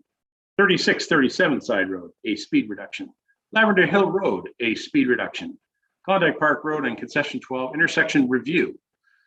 Sunnydale Tosseronio Town Line further road study, and Warrington Road further road study, and that council will be given the opportunity to provide further direction in 2022 on these roads. Yes, Mr. Burton. I was going to call for mover and seconder. Yeah, my apologies, Your Worship, but I have another commitment that I have to, so I have to leave the meeting. So I'm just making you aware that I am leaving the meeting, and good luck with the rest of the recommendations. Mr. Deputy Mayor, perhaps I'll see you at the 5:30 meeting with the Economic Development Committee. Right. Oh, that is that. Oh, okay. Yeah, I don't think I'll be making that meeting either. All right. I forgot that was actually. I'll pass your regrets then. No right. Yes, please. So that said, would you please at that meeting recommend them or make the announcement that the NEC passed the approval of the lavender farm on concession? Yes.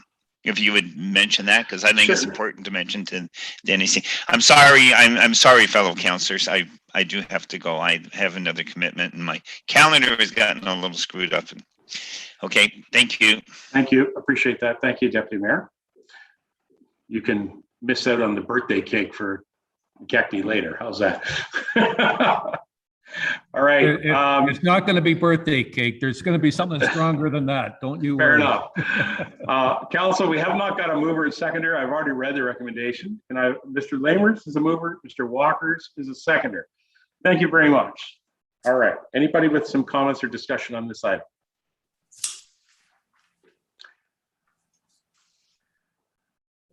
Seeing none. Mr. Walker. Yeah, okay, go ahead, Tom. You're up first. We're going to just pass the chair to Mr. Walker. Go ahead, Tom. Yeah, sorry about that. Yes, I think I just wanted to point out that concession 5 for speed reduction, or at least ask the question of Dan. If we were to consider doing that as part of our priorities for 2022, again, I'm considering all of this work going to be done in 2022. I would be asking for a speed reduction of from 67 to 60 because of the horizontal curves coming down into Caroline Street. That would require a number of signs. Is it even possible to consider making that change this year on that section to whatever speed council would approve?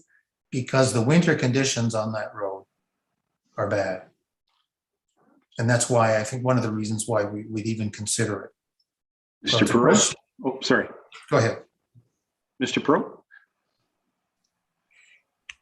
Through your worship to Councillor Patterson, so you're meaning if council were to pass a resolution and bylaw in 2021 to have the work completed in 2021?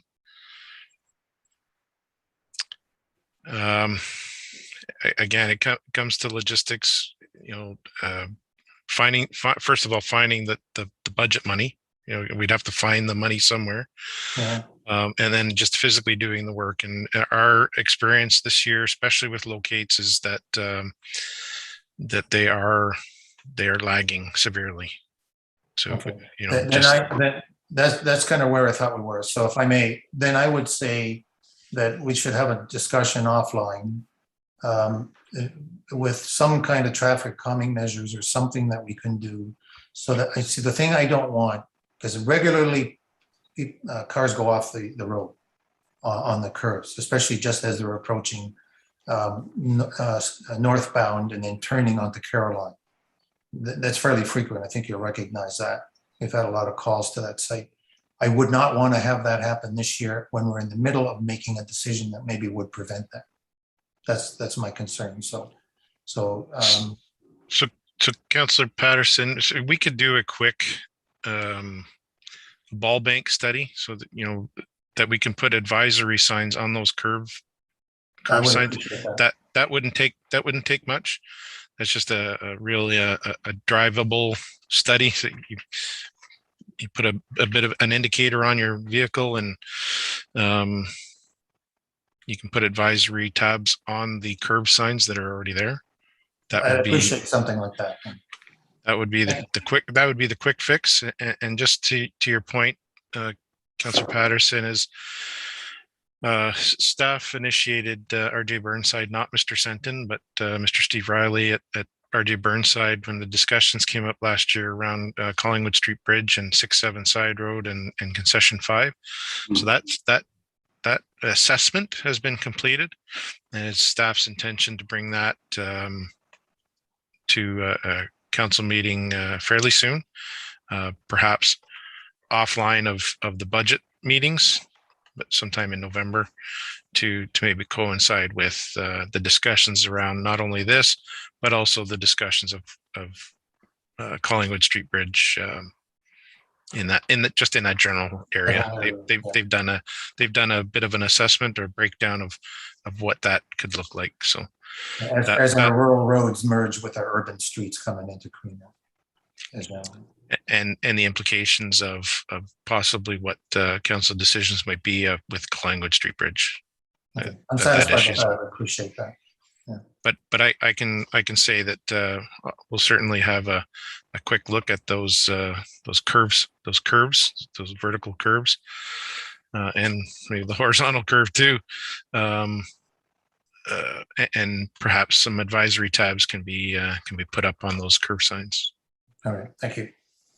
Good point. That's exactly what we need is, thinking like that to bring information to the drivers so that they know that there's some concern there. I appreciate that.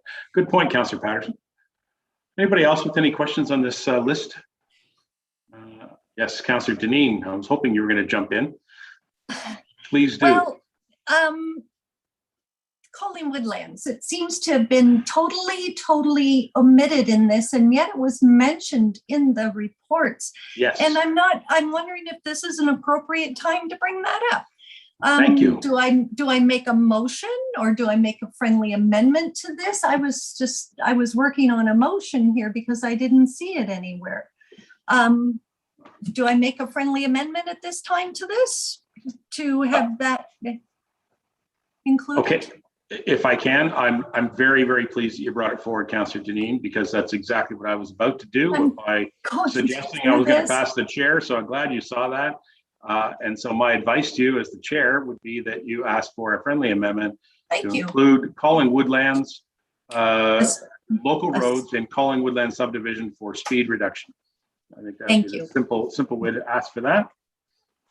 Okay, that's exactly what I'm going to do. I had it written down here. I just wanted that to make a friendly amendment that the speed limit in Collingwood Land subdivision be reduced to 40 kilometers an hour. So I guess I just would like to make a friendly amendment to that recommendation that Collingwood Land subdivision be considered for the roads be considered for a speed reduction. Thank you. I'll look to the mover and seconder there. That'd be Lamers and Walker. Gentlemen, you comfortable with that? Yes, thank you. Thank you very much. Okay, so Madam Clerk, please record that in the motion. And Mr. Patterson, go ahead. Oh, you're muted again there, Tom. Try that. I'm totally in support of that for the woodlands, but just so I get comments from Dan, I assume that the same consideration would happen in Creemore under recommendation 6 when we do the complete streets.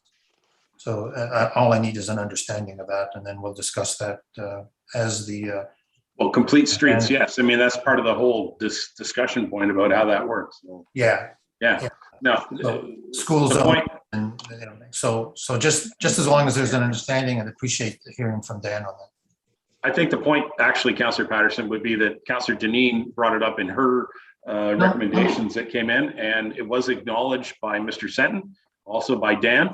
And so those items, I perceive that it was just not on this list, and it's a great location for it to be on the list. I'm okay with it being in 2 spots. I just want to make sure that people know that the 40 also applies to places. This is a very specified subdivision, right? So it's, And Stainer for that matter. There are places in Stainer. I think we need to look at them individually. The point about calling Woodlands, if I can support Councillor Janine, is that it is a very closed area. There is only 2 roads in, but there's 4 roads in total in the entire subdivision. I support it. I support it. All right, no problem. Mr. McKechnie.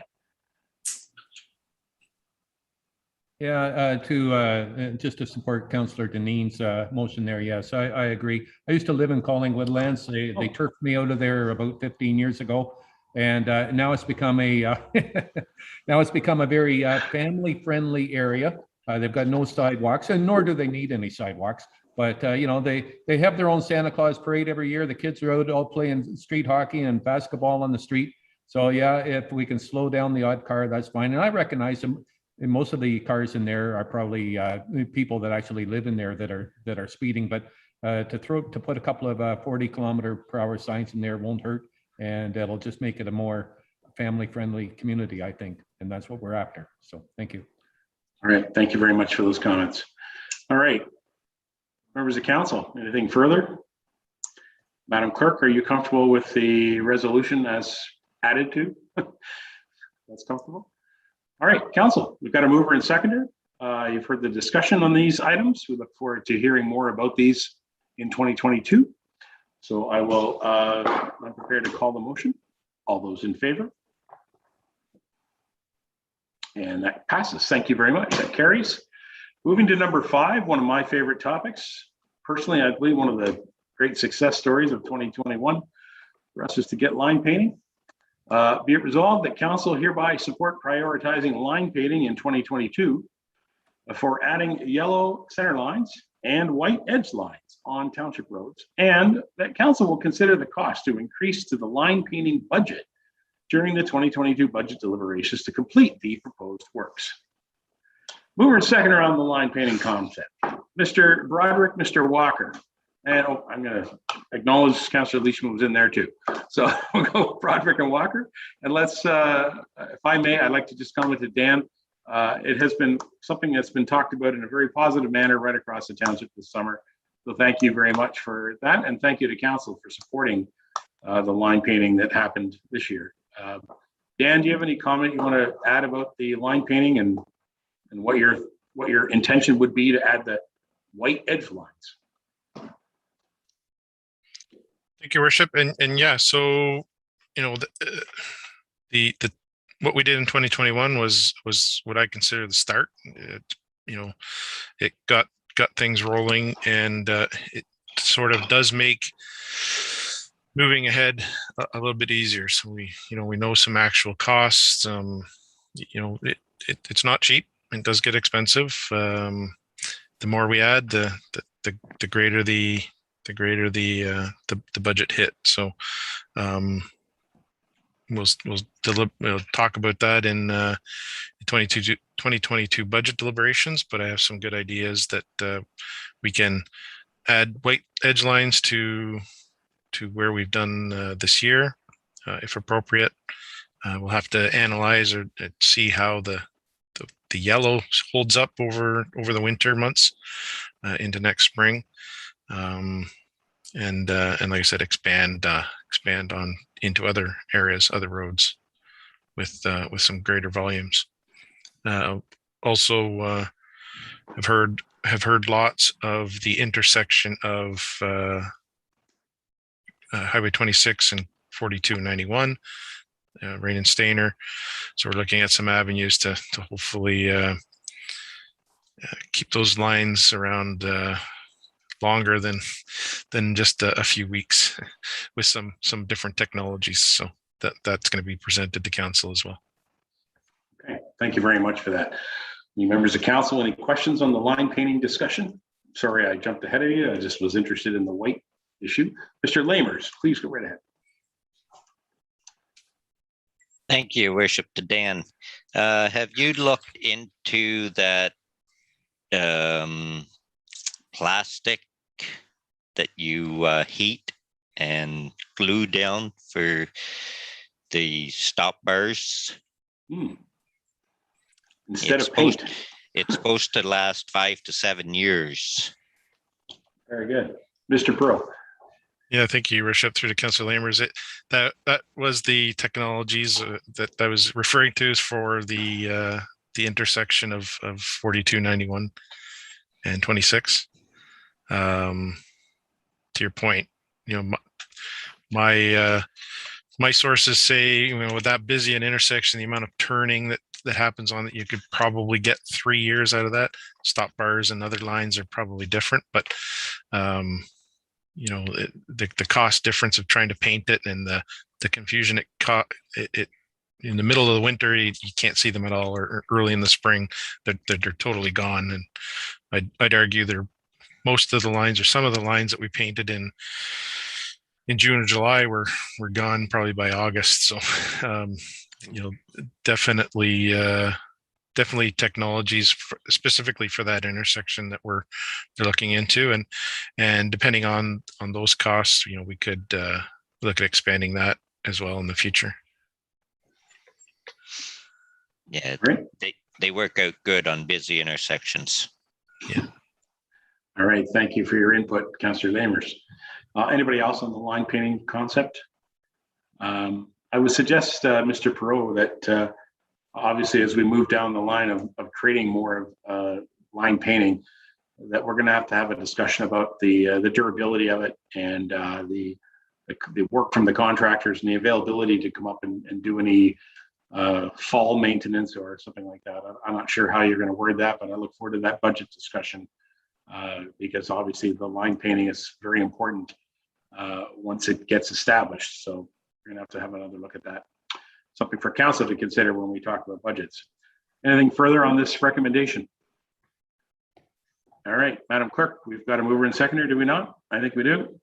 All right, you've got a recommendation in front of you, council. I've got a mover and seconder. I'm prepared to call a motion. All those in favor? And that carries. Oh, there you are, Tom. Thank you. Sorry, I should have called you in. Good. Number 6, complete streets. Be it resolved, council hereby support developing a complete streets policy and design in 2022 when updating the township's engineering design standards, and that council will consider the cost to develop this policy design standards during 2022 budget deliberations. Is that a mover, Mr. Patterson? Is that correct? Yes. Looking for the seconder, Councillor Leishman, giving you the chance because you were there before. She's seconding it. I missed you the last time, see, so sorry about that. Very good. Dan, do you want to comment on this briefly? Is there anything more? I mean, we did get a pretty good outline from Mr. Senton and yourself on that. No, yeah, I think Mr. Senton outlined it quite well. Again, it's just this will roll into something that we're hopefully be able to do in 2021 in 2022. This is just rolled into our updated of our overall engineering standards that have been planned for.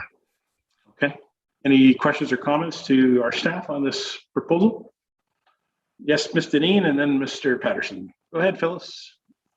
I'm just wondering if I know we have nothing to do with the engineering or anything, but I did send that email earlier, and I'm not sure anybody even had a chance to look at it, as our meeting wasn't at 2:30, it was at 2.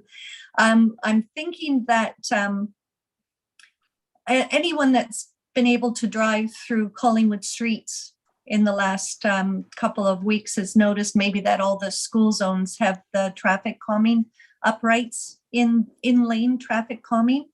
And I'm just wondering if I wait till budget to ask for staff to bring a report back to council, or if I can ask them to do it at this time, what would be the most appropriate for that?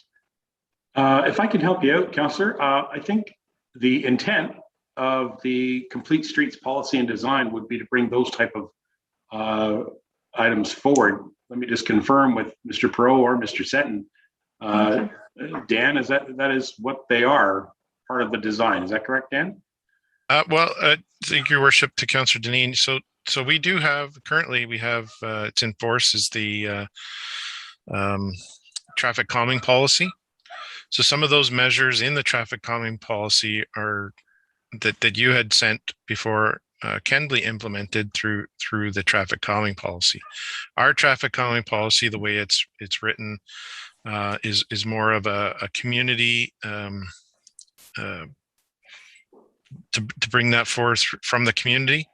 It's typically not a township initiated thing, but if council wants town staff to implement some of those in town areas, in township streets, then we can certainly do that. But the way the policy is written and is that it's to be brought forward by the community on an as needed basis. Okay, thank you very much. I'll just leave it. Thank you.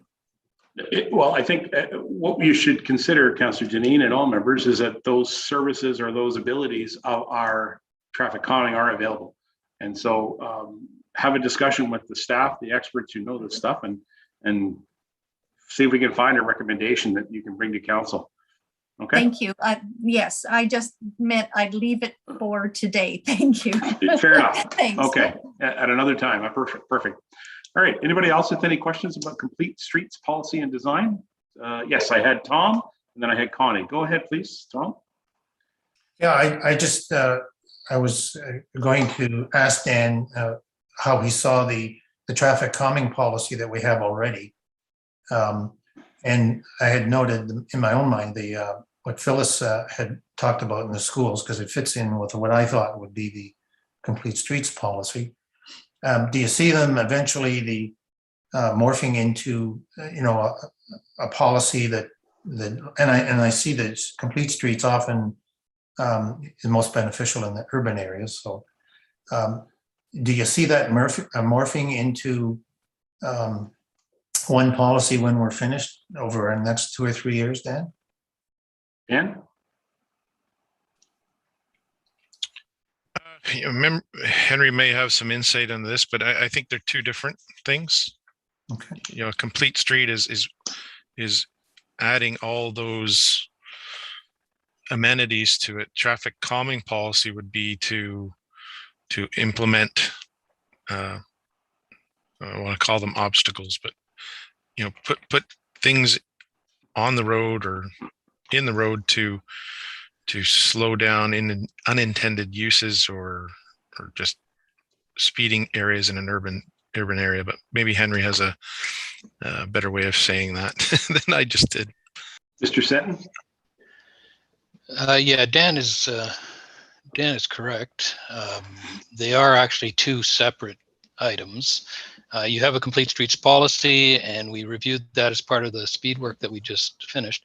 And when we do the Complete Streets, it will also be, we may or may not include the policy in there, but it will be related to it. So the two are interrelated, and I think we had suggested in our report that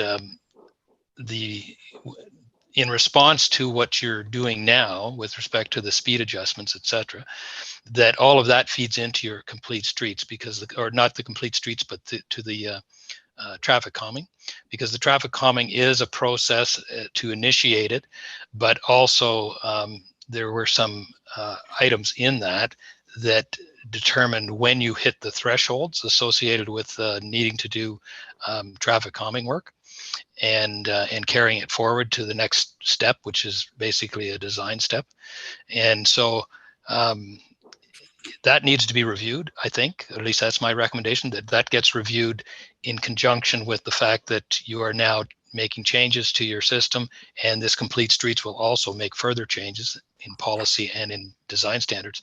So all of that, they are separate documents. but they're interrelated. So, just, I think you probably will kind of want to roll it in there as sort of a, part of the mandate of the Complete Streets would be to make recommendations relative to your existing Complete Streets policy. All right, thank you, Henry. Tom, is that comfortable for you then? Good, thank you. Thank you. All right, Connie Leishman, Councillor Leishman. Thank you. I'm looking at the Complete Streets, and then I see you have rural road design in the next recommendation. Don't they intersect just a bit? I mean, you can look at the rural road designs, but if you take some of the Complete Street elements, they do help the rural roads as well. So I'm hoping that you'll kind of piggyback on both. Good question. Mr. Perot, the councillor's right. There's a lot of them that are very similar. Would you be able to delineate some differences between these two policies that maybe we could better understand?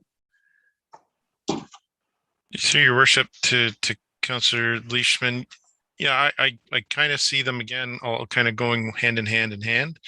The distinction was really just to create a rural road cross section to move forward that council would endorse in the coming years. So being a wider platform, perhaps with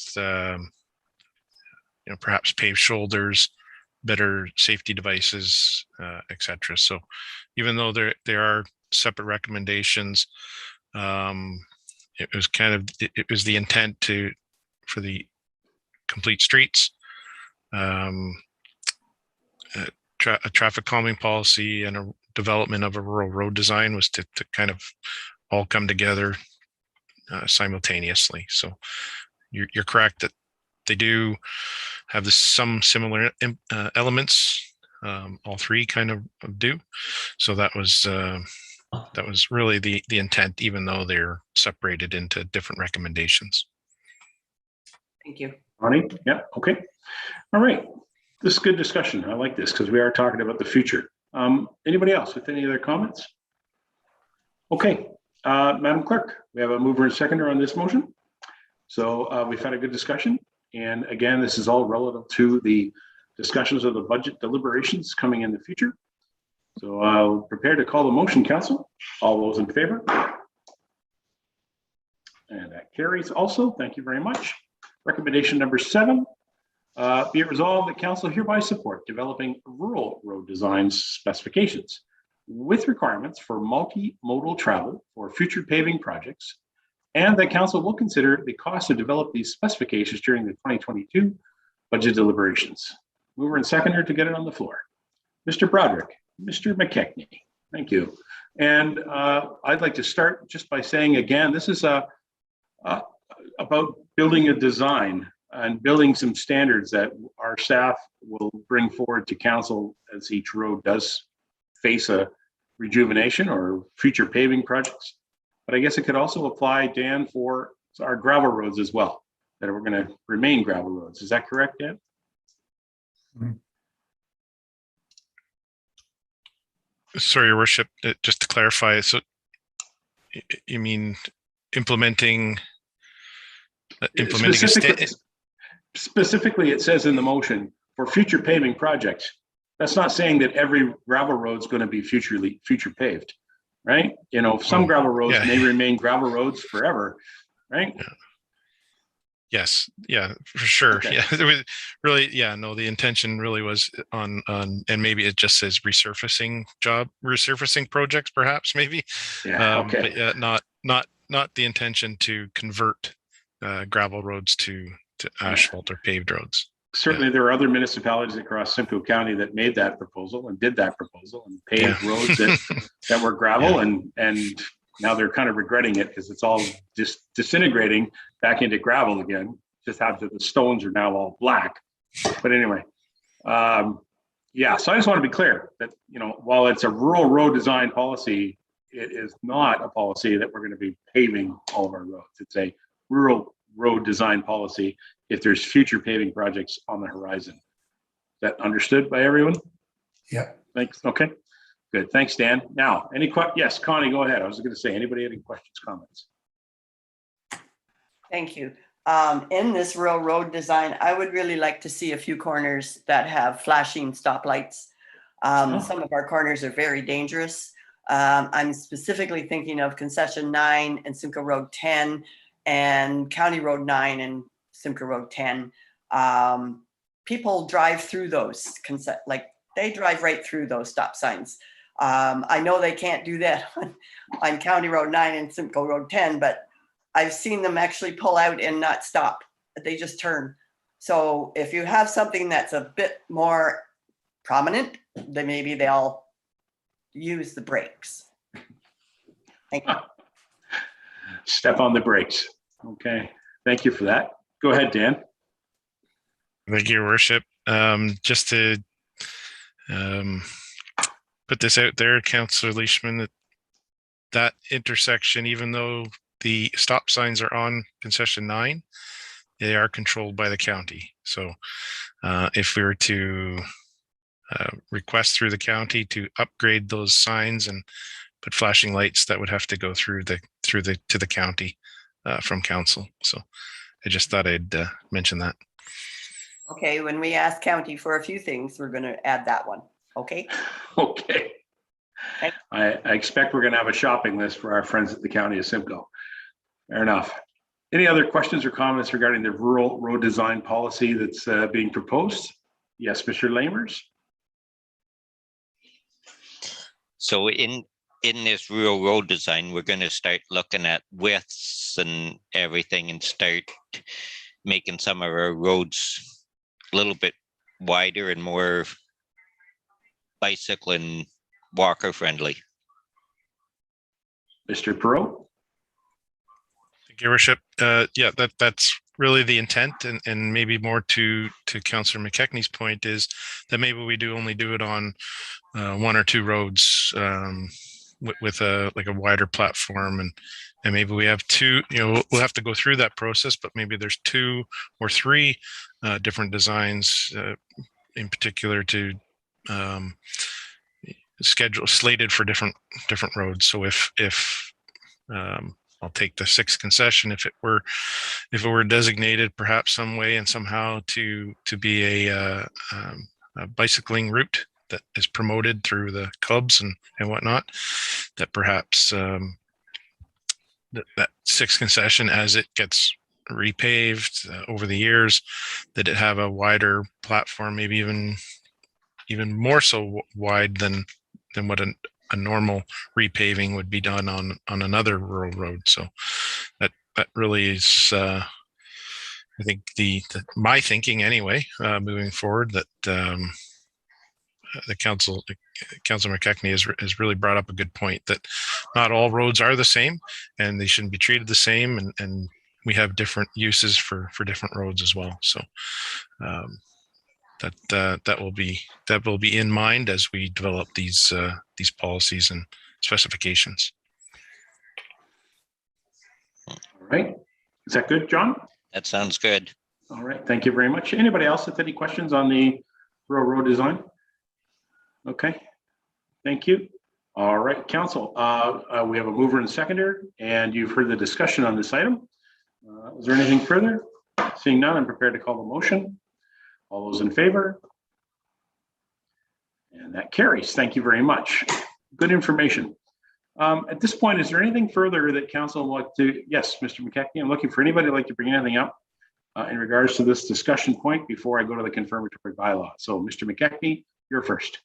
Thank you, Your Worship. So I just wanted to, for anybody that's watching from Dunedin, Creemore area along County Road 9, I suspect they've all gone for dinner, but anyway, if anybody's watching, that to remind them that this meeting was not about County Road 9 specifically. So, and that Councillor Patterson is bringing a report to council later in the month to a regular council meeting regarding County Road 9. I know we had a lot of emails from the folks along there, and I just I'm thinking that maybe a few of them are sitting there thinking, when are they going to start talking about County Road 9? And so I just wanted to remind them, if they are watching, that will be dealt with at a later meeting. So thank you. Thank you very much. You're absolutely right. County Road 9 and all county roads are outside of our responsibility. Councillor Patterson mentioned it earlier in his comments before we got to recommendations. And so we look forward to a councillor report that we will seeing at a future council meeting. And Councillor Leishman, that might be your cue to prepare a little report to add flashing red lights. Thank you. Anybody else with any questions? Yes, Councillor Patterson, I see you there. Again, I'm just looking for any comments about traffic issues before I go to confirmatory. Tom, go ahead. Yeah, and I think thanks again for repeating what we said a little earlier. I did want to make sure that there was a mention of it, but that's a good point. You councillors, so I'll say it to everyone publicly.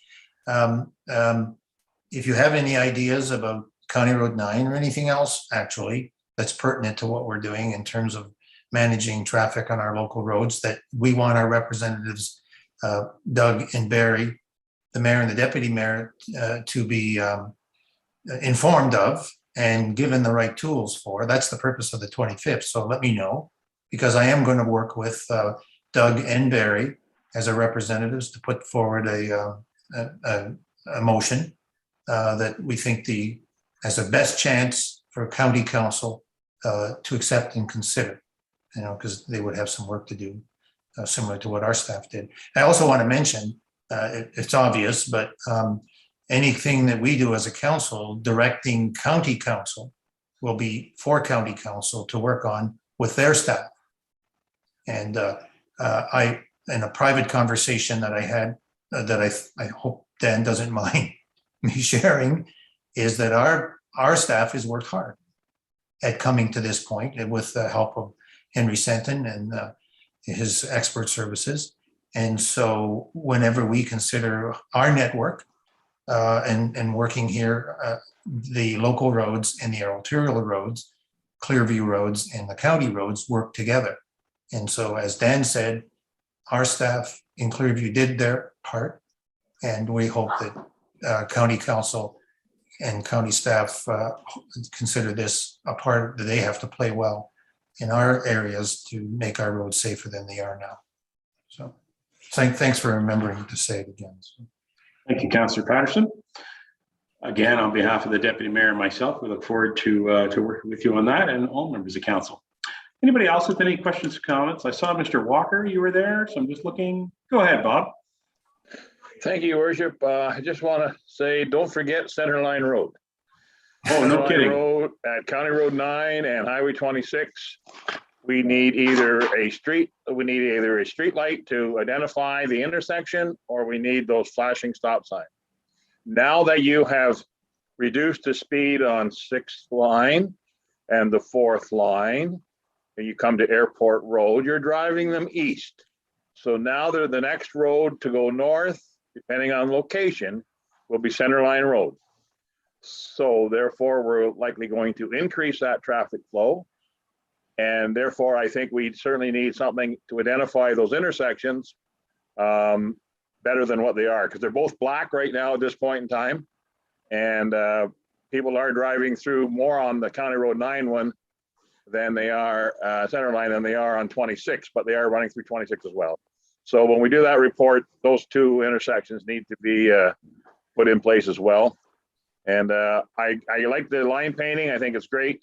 It has made a difference on Centerline, but I think we're going to also increase traffic flow with the result of some of our speed reductions. So anyways, thank you. No, thank you for bringing that up. I'll get to you in a moment, Councillor Lamers. I do want to comment in the reports and in the information that we all received. This map was very revealing to me on a big point, and that was how busy, first of all, the 12th concession is, how busy Centerline Road is, and also the Town Line Road right at the south end of the township over by Base Borden.